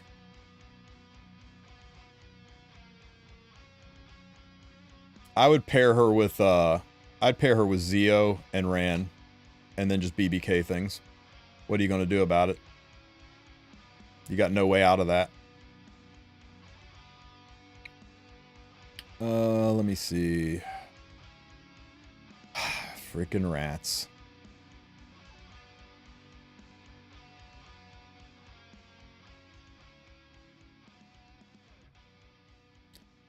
Do you hope they get rid of ban protection from RTA very soon? I hope they replace it with something else. I hope they get rid of ban protection and try 3 pre-bans. I hope they get rid of ban protection, but they move ban protection to...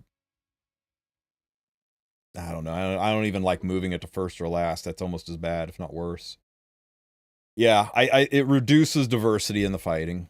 I think it's universally not liked by the professionals of RTA. That the only people who like it are the casuals of RTA, the people who just push to Masters for the skin, and they like it because it lets them guarantee to get to play the unit that they want to play. You know, they get to play their favorite unit. Okay, Twitch, free sub for you guys. Guess who this ice unit is. Type it in chat right now. Twitch side only. If you guess the right unit, first one to guess it gets a sub. Could be a 3 to 5 star ice. Go. But Byakko, you just... Hang on, I gotta time out Byakko. He typed shoe. Oh, freaking hell! You're lucky you're a mod, Byakko. I will have my revenge. I will have my revenge. Thanks for the follows, everybody. Man, you guys are going nuts with the follows. Thank you, thank you.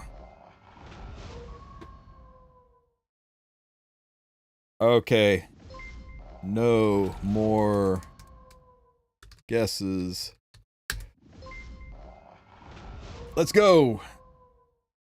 Ha! It's not shoe. Suck it.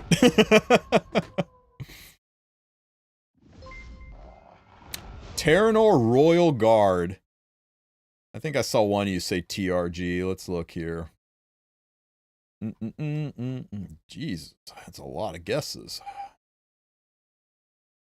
Okay, starting with Byakko saying shoe. Fight me, Byakko. Roman, Mui, Ian, Rat. Rima, Amiki, Kise, Alexa, Shu, Mui, Lua, Mui, Corinne, Furious, Aether, Kali, Aether, Mui, Mu.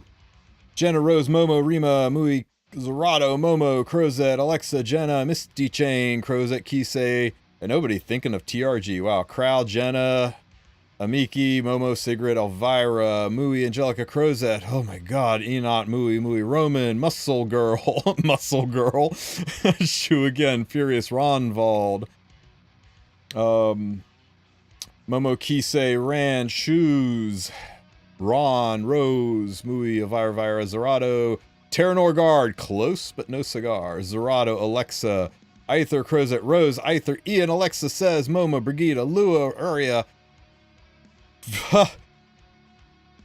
Visa GG, Terranor Royal Guard.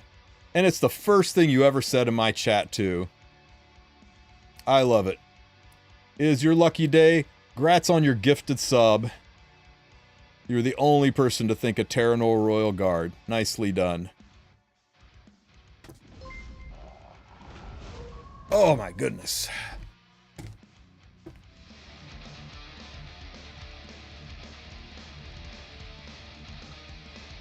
Hey, speaking of summons, surely after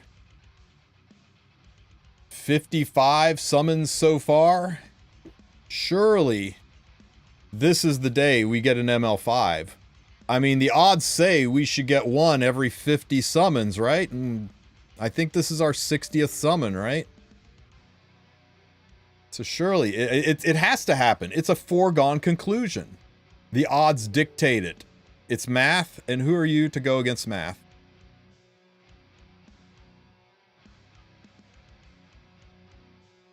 Horchata! Somehow this is a dark unit.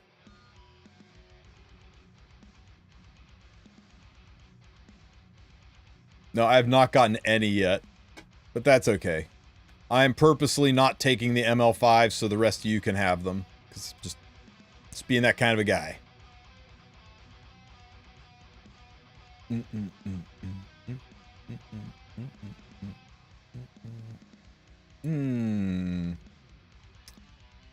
That cat is fat.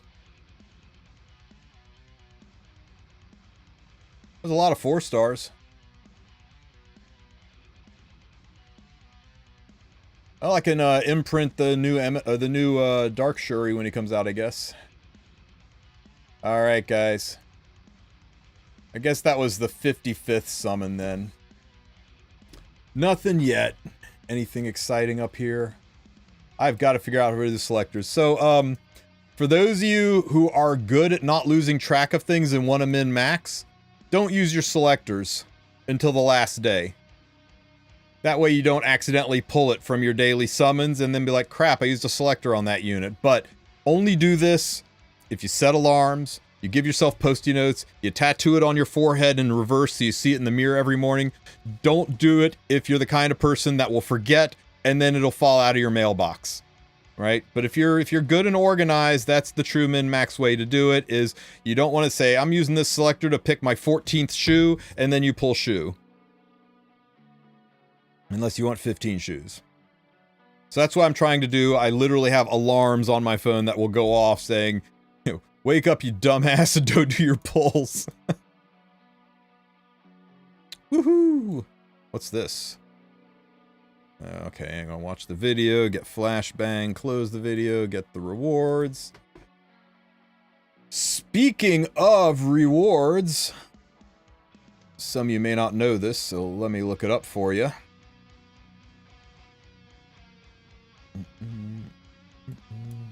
Bear with me.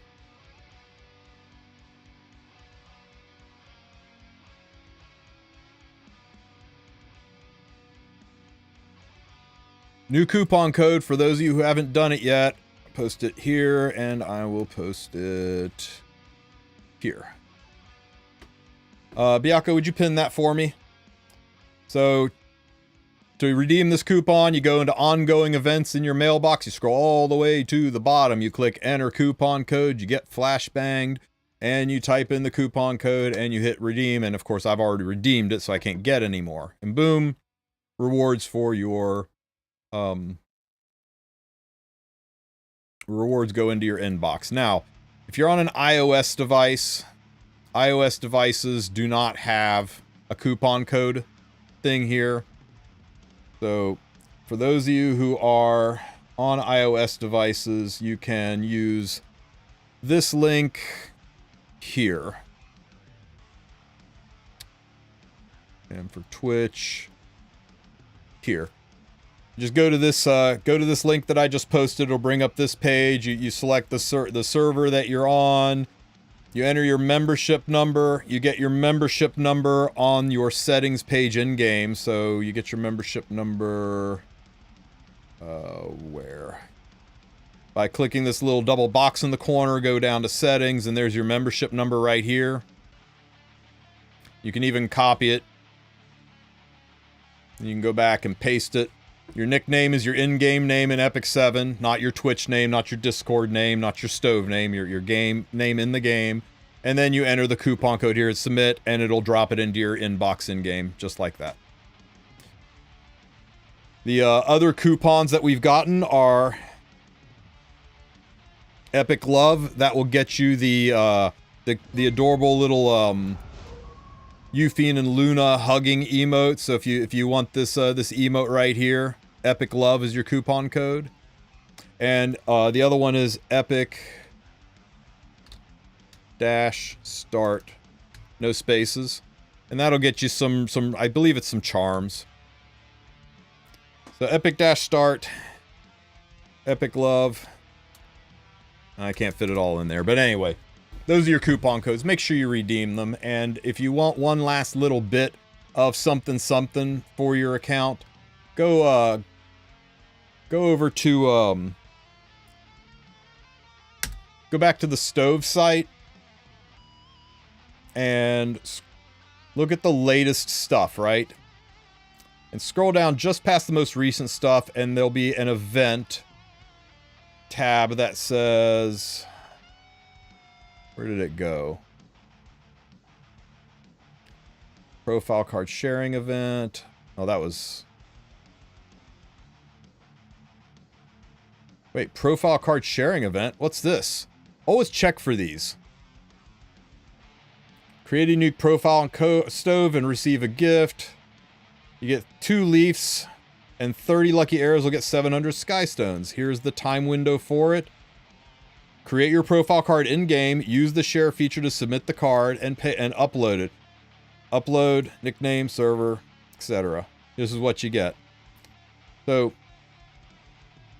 just create yourself a profile card. To be honest with you, you could probably copy theirs, but you should do your own, right? So you go in-game. Create a profile card, right?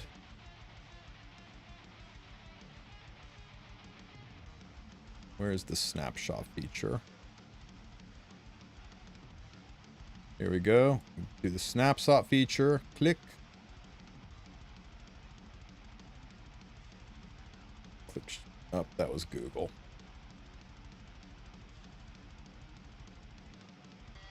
Which one is any of these stoves? Nope.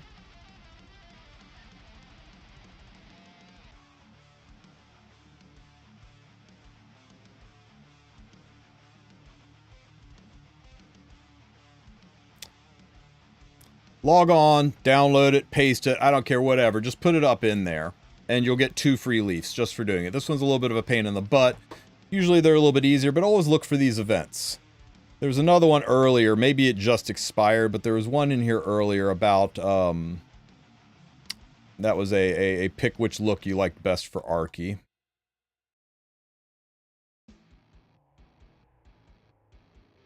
Moonlight, Paladus, Operate Up, Festive Gift Box, Exchange, License, Known Issues. Running Arky, My Glass, Known Issues. Yeah, it looks like the Arky one must have expired, but there's one where you could vote on which Arky you like the best, and boom, you get 2 leaves. So, anyway, free stuff. Don't leave free stuff on the table.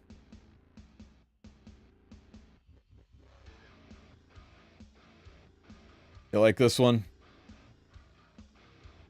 This one's for Baka, for challenging me to pull Shu again. Right, Baka? You seeing this? I'm putting the curse on you.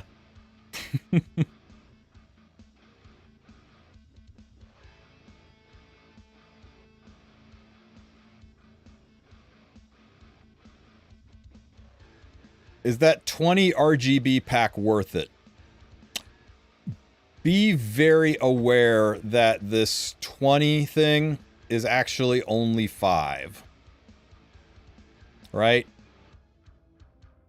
Like, I don't know if this is the one you're talking about or a different one, but when it says times 15, this isn't 15 summons, this is 15 bookmarks.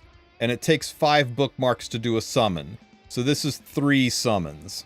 Not 5, not 15 summons, it's 3.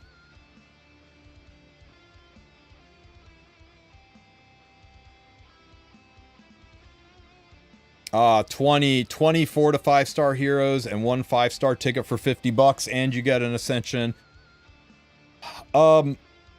Money wise, the value that Epic 7 puts on Molagora and heroes tickets and all that kind of stuff, this is, excuse me, this is a pretty good value based on how Epic 7 values things. The 5 Molagora alone would make this a $20 pack. And they're giving you 20 4 to 5 star units.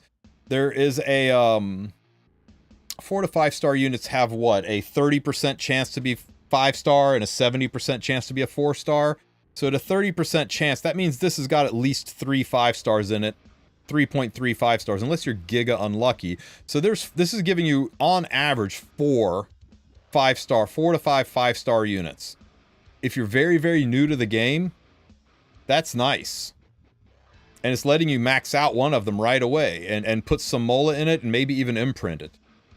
So yeah, the newer you are, the more value you have. The later you are, the less value you have. This is a pack that's designed to entice new players to start spending. Same situation here. This is a pile of artifacts. Now it's only 10 summons, so this is like maybe 2 5-star artifacts and a guaranteed one. So, you know, 3 to 4 5-star artifacts, or 2 to 3 5-star artifacts out of this, and a pile of powder, so you can buy an artifact from the powder shop, and a ton of charms to level the stuff you just got.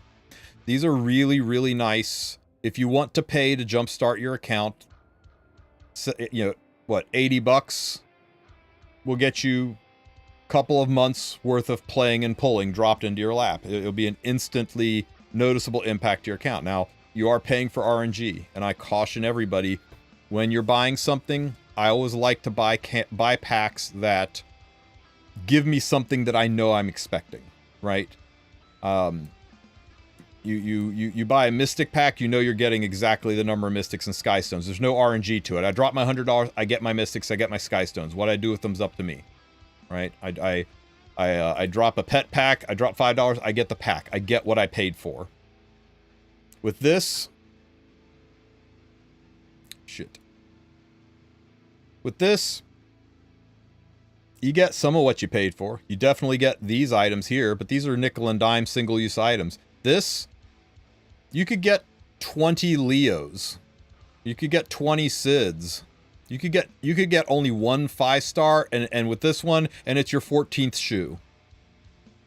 You could spend 50 bucks and effectively spend 50 bucks on 5 Molagora and a slate. So there's RNG to it. The newer you are, the fewer units you have, the better this could be for you. Some whales will value the slate alone to be worth it. Not so much me.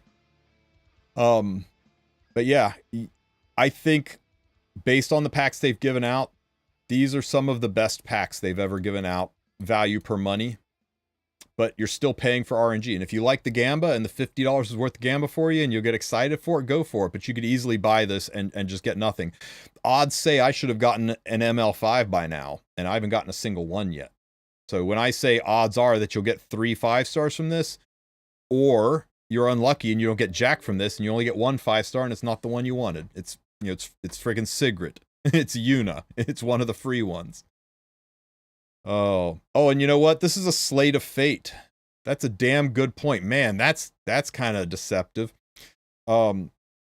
Slate of Fates only work on non-limited, non-collab, non-ML units. Slate of Fates work on red, green, blue units. They won't work on any ML5s. They won't work on limited units. The only way to theoretically get this imprint into an ML is like I use this to imprint my ice shoe, and then I take my imprinted ice shoe and shove that into ML shoe. You've got to have an RGB unit as a mule to carry this slate imprint into another unit.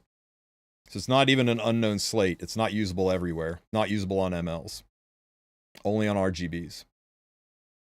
So yeah, it's mostly about the Gamba. If the 50 bucks is worth it and the dopamine hit does it for you, then you do you. Just be aware that when you buy this, there is a chance that you're spending 50 bucks on practically nothing. Or you could spend 50 bucks on something that changes your game. It's hard to say. I don't like buying packs with RNG built into them. I really don't. These, however, these are terrible. Mother of God, these are terrible. For $100 to get a select, I mean, given they are some of the most powerful units in the game, but they're PvP units. So unless you're right on that cusp or you just missed a banner and you really want to pick up your Janua, you really want to pick up your Gala, and that kind of stuff, sure. But for $100 for 1 artifact and 1 hero, and then a bottle, feels a little, I mean, especially when it's a limited pool. But I guess if you really want the units, this one's kind of decent value. This one feels awful. because this is a $200 pack. You got to buy this one to get it. This one. You don't want this one? Tough. Tough. You don't want this one? Tough. You got to buy it to get to this one. And this one has 12 of the best ML5s in the game. And if you buy this thinking you're going to get the ML5 of your choice, think again. It's going to have 12 of the ML5s that were used in the World Cup, and it's going to randomly seed 3 of those units. 3 of them, you'll get summon animation for all 3 of them, and then you get to pick the one you keep. And no, you don't get coins through that summon animation. So, if you don't have any of the ML5s, this is huge value. You're going to get one of the strongest ML5s in the game. If you're like my buddy Sue and all you want is ML Senya, you got a 1 in 12 chance. Actually, a 1 in 4 chance, because it's going to pick 3 of the 12 units. So he's got about a 25% chance to get the unit he wants. So for $200, he can have a 25% chance to get the unit he wants and a 75% chance to get 40 coins. Or 10 coins. It's terrible. I can't recommend this to anybody who's been playing for more than a year. It just feels really, really, really bad. But for people that are playing under a year, it does have an unknown slate. It's got a pile of mystics in it. The leaves and charms or whatever. And it could get you one of the strongest ones in the game. But you've got to claw your way through this. So you got to be ready to drop $200. I'm not a fan of these 2 packs if they weren't connected at the hip. If you could buy one or the other and let people select, hey, I want the limited unit, or hey, I want some ML5s. I think this would have been marketed better. But the way they stacked it, not a fan. The Foundation Day packs, these are actually pretty decent value, especially if you're going to hop on a plane and go to Japan, if you catch my drift. When does Arena reset? This coming Sunday is the final day of season, and after that, all of the points will reset back down to a baseline, and that'll be the time preseason, fresh restart, all the points are reset. That'll be the time that everybody's going to want to push to get their Emperor Skystones. You got Abyssal and then Abyssal Euphine, so I'll take it. Hey, that's pretty freaking awesome. That's really good. A lot of people have been asking if the Laia banner's coming soon, and I know it's because they're staring at this, thinking how about they're going to get their Laia. And that's not a bad idea. If you got $100 to spend and Laia and an artifact are worth it to you, go for it. $100 for unit's a lot though. You spend $100 on a banner, you can just about guarantee to get the unit, but Laia probably won't rerun until February, March. Should we buy the Arena Battle Pass at the end of the week? Let's go look at the Arena. Oops.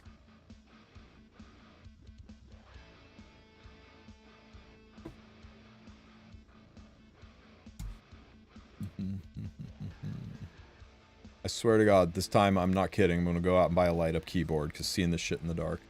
Oh, I was really hoping this defense team would work better. Oh, well. Might have to change it up some.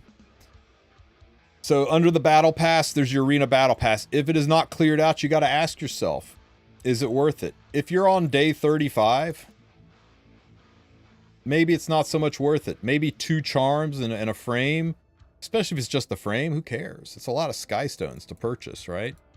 But if you're sitting back here at rank 29, the gear is really nice.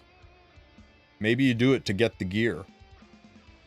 Maybe you just do it to get the slate and you don't even care about the gear. You just got the slate, so you're looking at 1, 2, 3, 400, 5, 6, 7, 800, 9, 10, 11, 12. You're looking at 4, 8, or 1,200 Skystones to get the gear. Look at the gear, right? Really look at the gear and ask yourself, if this rolls decent, not epic, just decent, would this help my account? Would this change my units? Would this make my progression good? And if the answer is, maybe if it rolled good or great, it would be nice. If that's the answer, no. Don't waste the Skystones. But, because remember, this gear, after this season's over, and the new season starts, right? When the new season starts, this gear is going to drop into the Conquest Point shop. And you'll be able to come over here and buy it with Conquest Points. instead of Skystones. Now, it'll be expensive, right? 500 Conquest. I mean, this is 70% off. Yours is going to be the latest, so it's not going to have any percent off. 1,800 Conquest points. To buy those last 3 pieces, you're going to need 5,500 Conquest points. I will spend 5,500 Conquest points over 1,200 Skystones any day. But you're going to be waiting several weeks for this gear to show up in this shop. So you'll get it eventually. It's not like you're never going to see it again. It's not like it's gone forever and you're missing out on a collector's item, right? It's just that you're going to have to wait a few weeks and buy it down the road with Conquest points. If you're okay with that, do it. But if that gear is account changing, if that gear is going to make your units so much better, you're going to immediately feel the impact of that gear, then yeah, I think it'd be worth buying it up. That help? That answer the questions?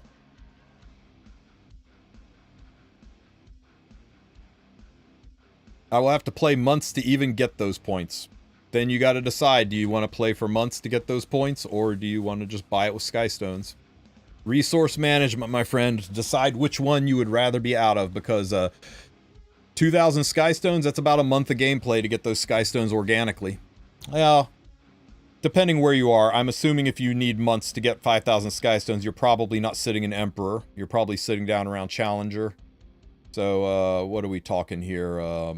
You're sitting down around Challenger. You're going to get 300 Skystones a week. So it's about a month to get 1,000 Skystones. Got to make that decision, man.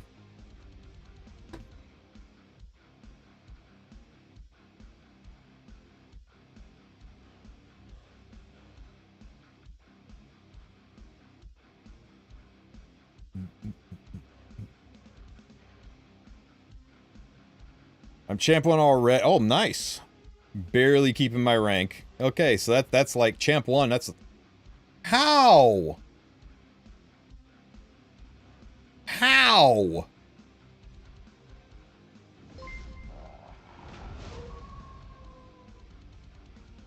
Nah. What?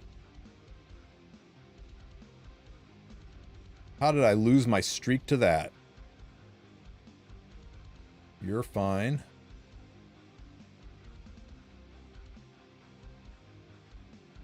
You're fine.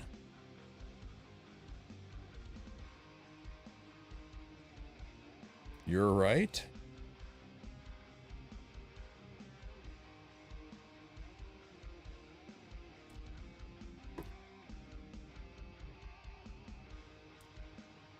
This should have won.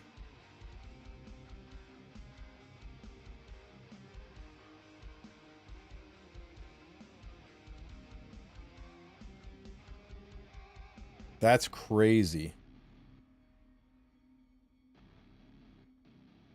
Multiple holy sacks. I bet it was a stupid slow Luna. I bet it was a base speed Luna.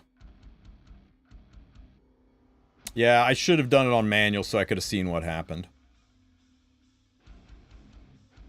Oh well. Is what it is.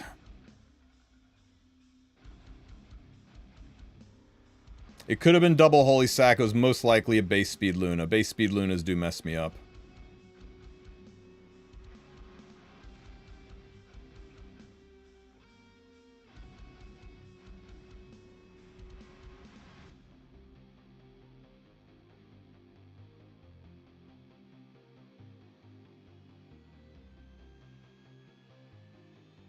I lost to that defense too. I didn't bother fighting it. Just Yeah, it's early in the week. I'm not worried about streaking. I'm just doing my dailies.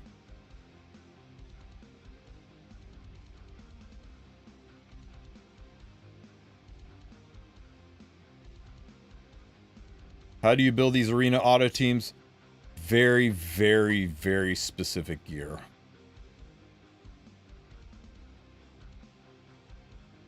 I can show you this one if you want.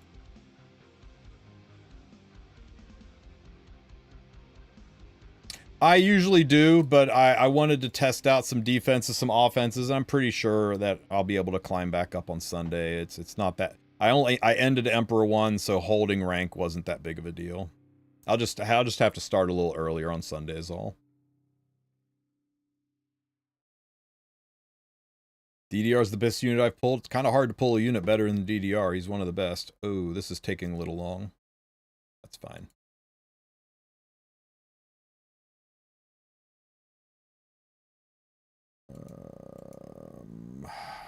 Is this okay? Ken's a weird... Yeah, you know what? I still think it's...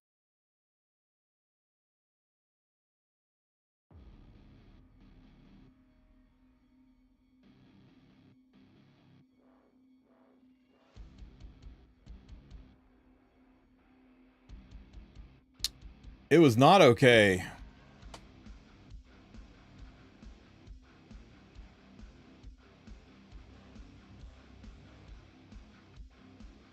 Ray cleanses and puts immunity. The code... What is the code box, guys? What's... Oh. Yako, you pinned the wrong, pinned the wrong comment. Hang on here.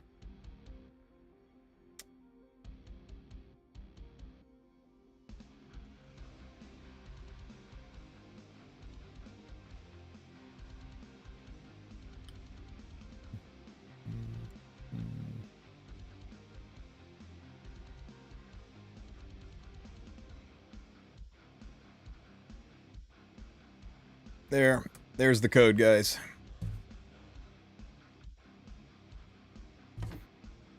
Okay. Let's see what happened with this one. When I lose, I want to see how I lose so it'll be more efficient on Sunday.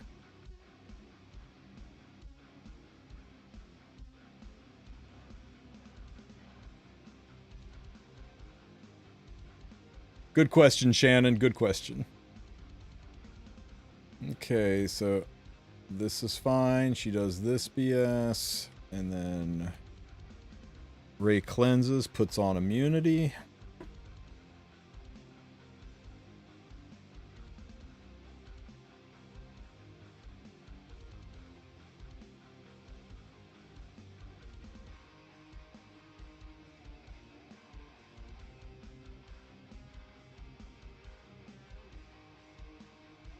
Ouch, ouch, ouch, ouch. That's fine. Oh, you know what? I see what's wrong with this team. There's no AoE on this team. I mean, not really. Right? There's no Euphine. There's no Bellion. There's nobody to really charge up my Bologna.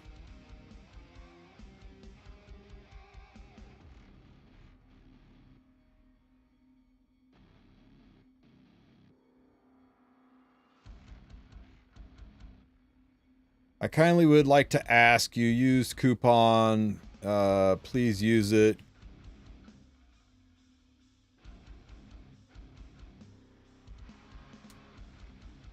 If you don't have access, if you're an Apple user and you don't have access to that coupon code, you can go to this link here and punch in your details.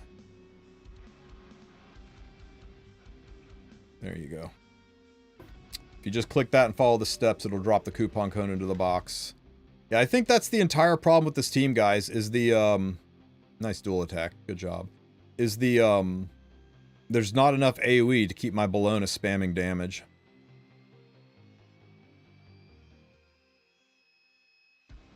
I think we won this time. I think last time was just bad luck.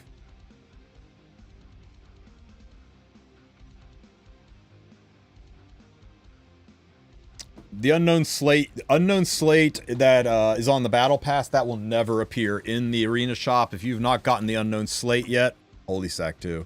If you've not gotten the unknown slate yet, I would 100% use Skystones to buy up to the unknown slate. The gear I'd probably just let fall into the shop unless you really need good gear. Then you can decide, is that gear worth the 1200 Skystones?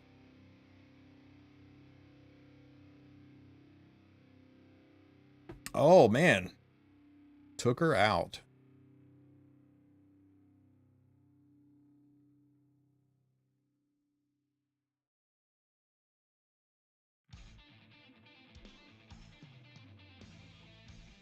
Oh my god. See why I quick battle this team.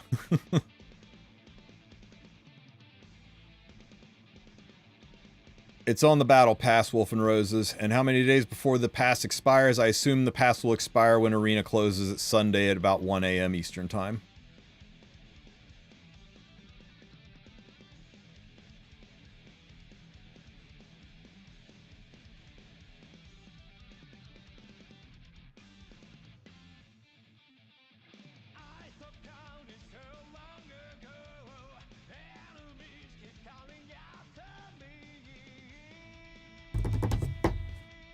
Alrighty.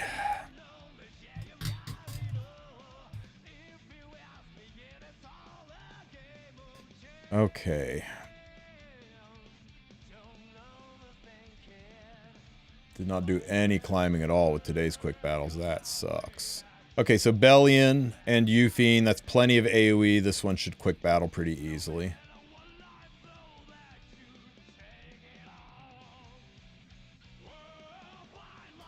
So some people run this team, they try using hand guy here, and I'm not a fan, right? Ray has a lot more healing, and he is easier to push up with the Soul Consolation artifact, so I think he brings a little bit more to the team. Plus, it's Ray, you know, the guy's got to have a job somewhere, right?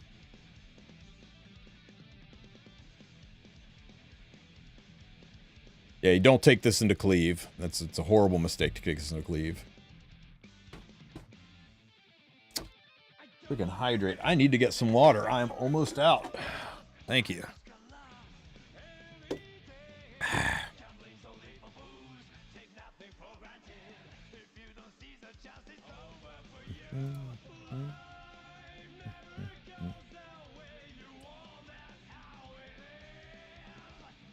We got one more quick battle left. I'll just save it for when the flags regenerate.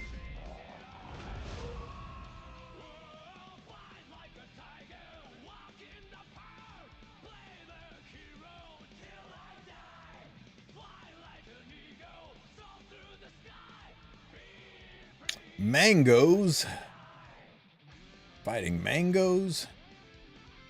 Mangoes did pretty good last season. Oh, that tower's down. That tire's on fuego. Ooh, says this one. Okay.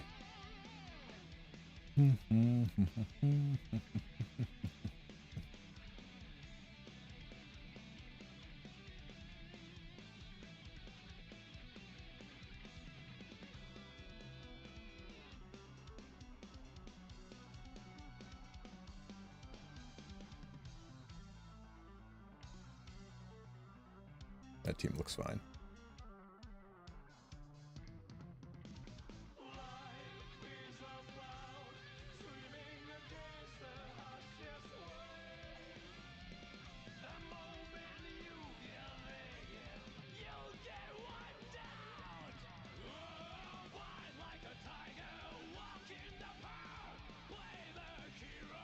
Not enough push to get ahead of her. What do I think of Solitary of the Snow? I really like her, but is she good? She's a good, solid unit. Let's see if I can run her. Solitaria, who is somehow a mage and not a ranger, even though I always think she is. So we'll do Solitaria. She can be really, really nasty with the Doctor. This is going to be a little bit of a problem with combining the two, but that's fine. And we need, let's just run Elvira to cheese the, cheese her. Does she have gear on? I hope she has gear on. Yeah, she's got gear on. Sure. Okay. I don't know if this is going to work or not, but, you know, well, I like having fun with units instead of just playing the same old meta comps, right? If you desperately want to win a Guild War fight and you cannot figure out how to win the Guild War fight,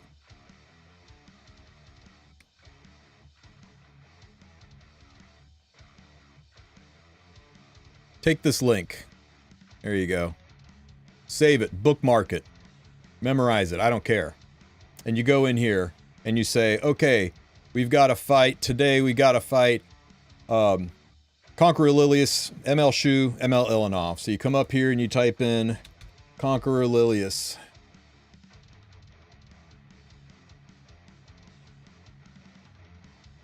Sorry, I misspelled rat. Urban Shadow Shu and Empyrean Ilanov. And you hit search. And you scroll down. And here's teams other people use to beat. Oh, wait. Oh, no, it doesn't. It's not. Wow, look at that. No results. This is a very unique team. Interesting. Usually it'll tell you. It'll give you a list of teams to fight it. Well, that's interesting. Anyway, let's just cleave it. But anyway, it's a nice little site to look up how to beat a defense. Please don't lean on it. Try to learn how to play on your own. Learn the unit interactions. It'll be good for the rest of the game. Nice pushback, Zio. Well done. Okay. Damn, the immunity sucks. It's gonna be so hard to kill her. Burn. The defense break on everybody. Except for Ilanov, because sure. Push up, big booty Karen. Blade Dragon.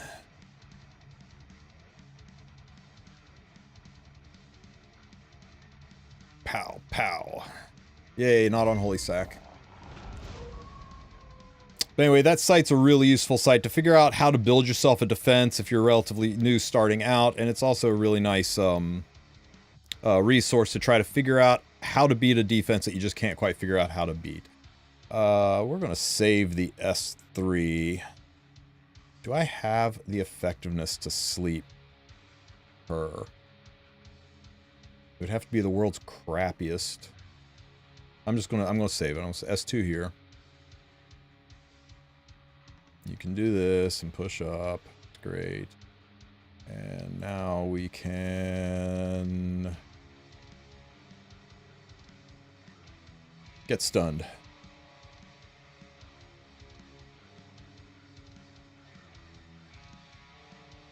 And she's stunned, ladies and gentlemen. And we'll S3U.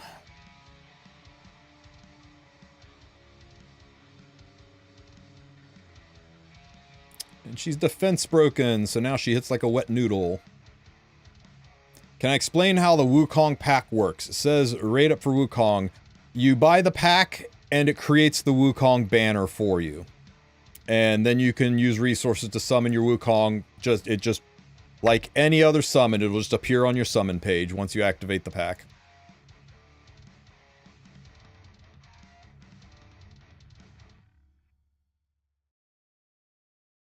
Oh, I did get a debuff on her. Ah, well, it's fine. That means you got low effectiveness, so how about we put you to sleep? Nope. Okay, how about we hit this? Pow, pow, pow.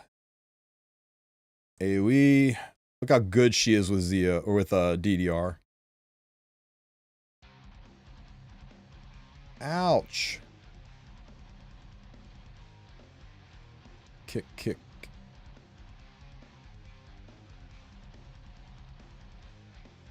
Why Ray? Why not Destina? Do you see the injury on these units? Ray with Solitary is just a lot of fun. Put this back on everybody so we can start giving debuffs again. Pow, pow, pow. AoE stun. Show me 4 stuns. We got 2.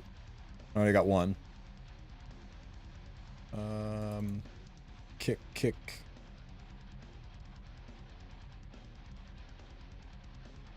Let's put you to sleep. Or just kill you entirely.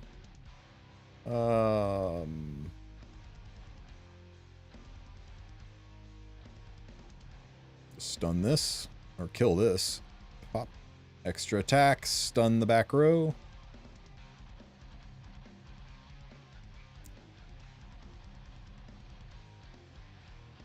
Go to sleep.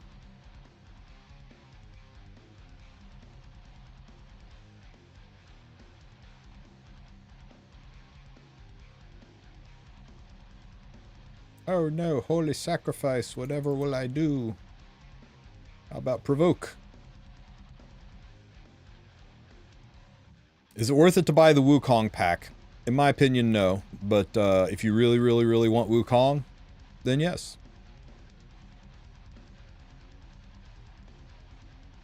I don't like the idea of spending $10 to buy a chance to spend more resources, especially going into like all the stuff that's coming up. And good night. Pop. So there's your Solly showcase. She's really, really, really good with Death Dealer Ray. She is a control unit, all wrapped up. She's got stun in her kit. She's stealth. She gets extra attacks. Fun unit to use, but she has a lot of counters, so you got to be a little careful with her.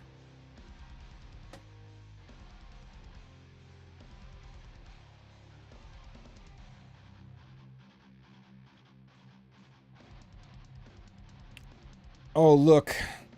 One of the few Pirate Captain Flan users left in the world. DDR Nakwal. Scary, scary. Don't we look mean? So let's see. Nak will be stealth because of Guiding Light. So she's going to go. DDR's probably kind of fast. I think we just...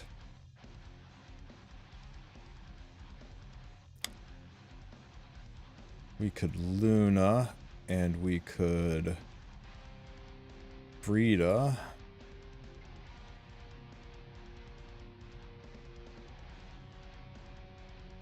Is that going to be enough?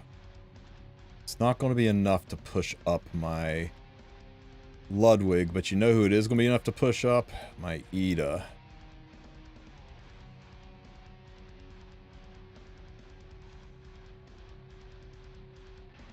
I'm not sure if Ida's going to have enough souls to burn, though.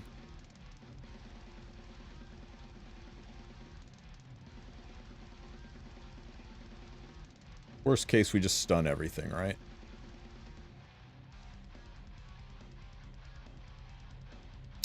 And up top, what do we got here?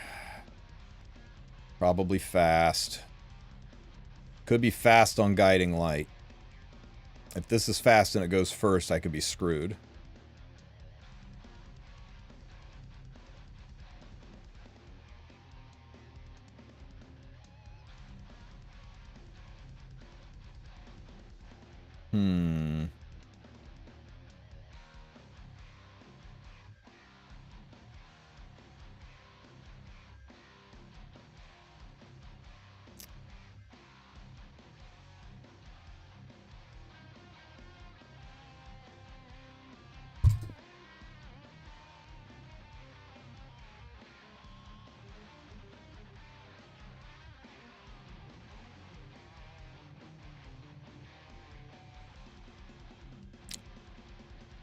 .282.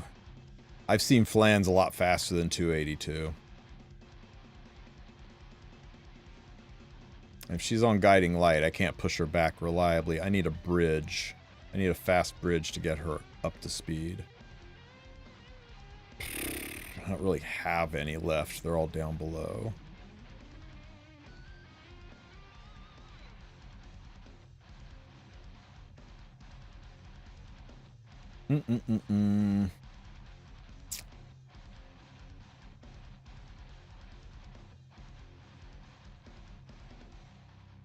Anybody got any ideas on the top team? Before I cheat and go look at what my friends did.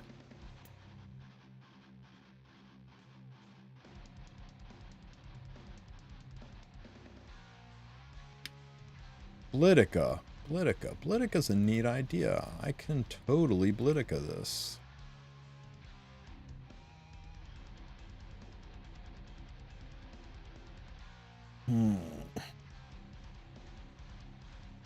Then we just need somebody to, like, control it and shut it all down.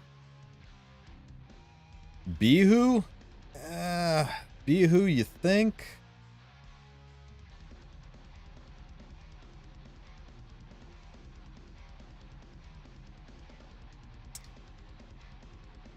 How about we turn off everybody's skills instead?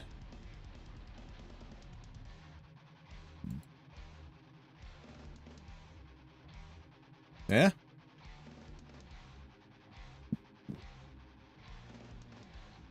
Let's just try this because it looks fun. And if it doesn't work, I'm okay with that. Ooh, Ludica's missing something important.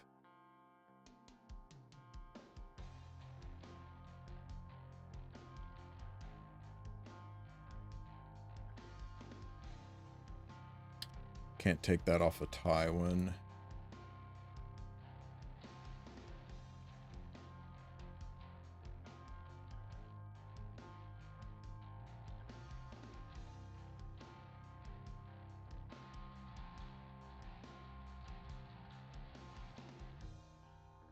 That's fine. Close enough.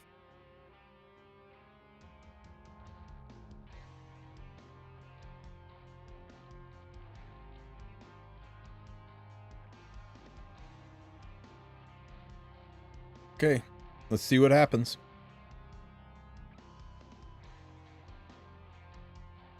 Oh, it was a slow flan. We could have just cleaved it. Ah, well, it's fine. It's fine.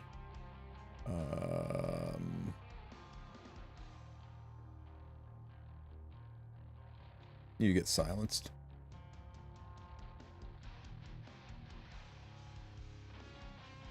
Proof of Valor. And of course, the 100% chance to proc Elbrus Ritual Sword. We love those.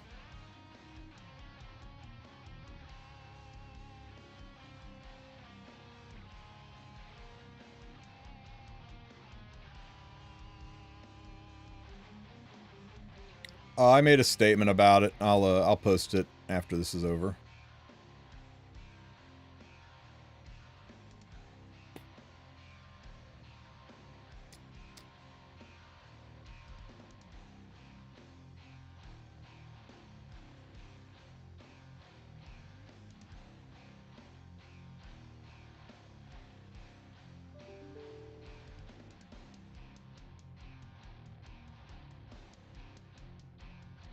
I love that we didn't get the reset with my 200 effectiveness Rowana.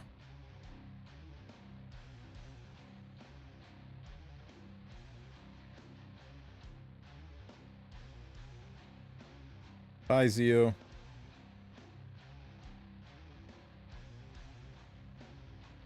GG. Lan got her S3 off and it was over.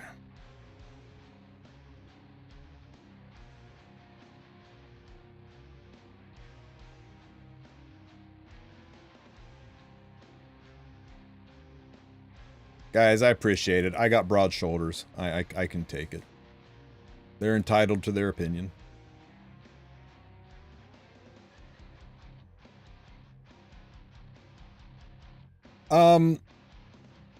Yeah, I think the lower levels should get 3 pre-bans and ban protection. I think once you hit Masters, ban protection should go away and you go to 2 pre-bans. And I think once you hit Champ or Emperor, we should have 1 pre-ban. I think they should make it considerably harder to play the higher up you get. But I'm not an expert in RTA, so not my call. Hey guys, wish we could help Grass Angel. Oh man, thanks for the super. I appreciate it, buddy. Thank you so much.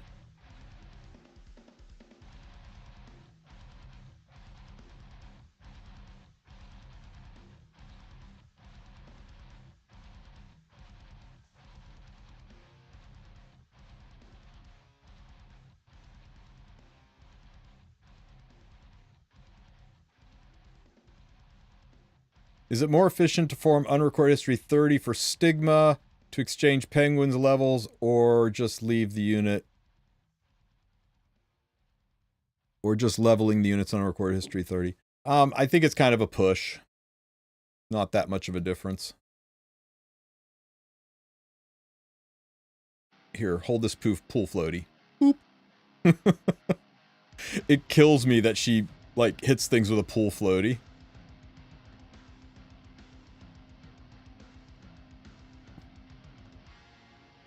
I don't know, Moonstar. That's a fine question. Boop.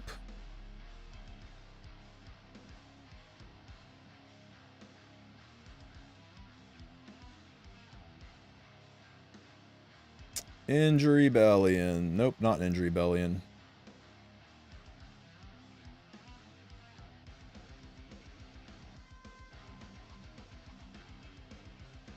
Grass Angel's house was destroyed by a storm, probably in Thailand. Oh, I did not know that. Well, that sucks, man. He's okay, just property damage, right? Nobody was hurt. Oh, I'll reach out to him. That sucks.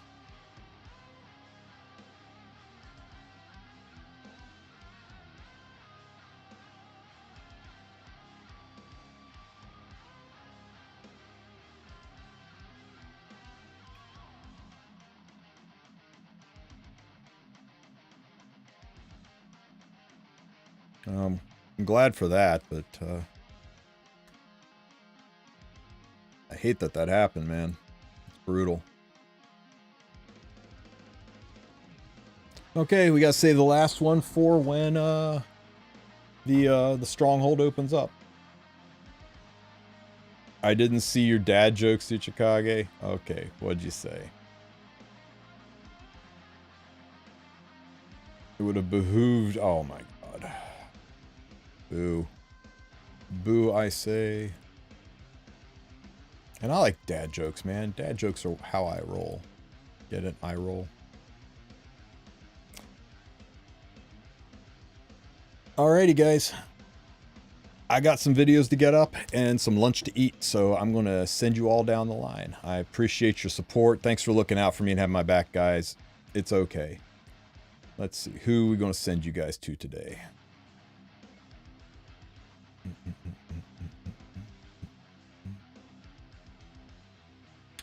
Name category.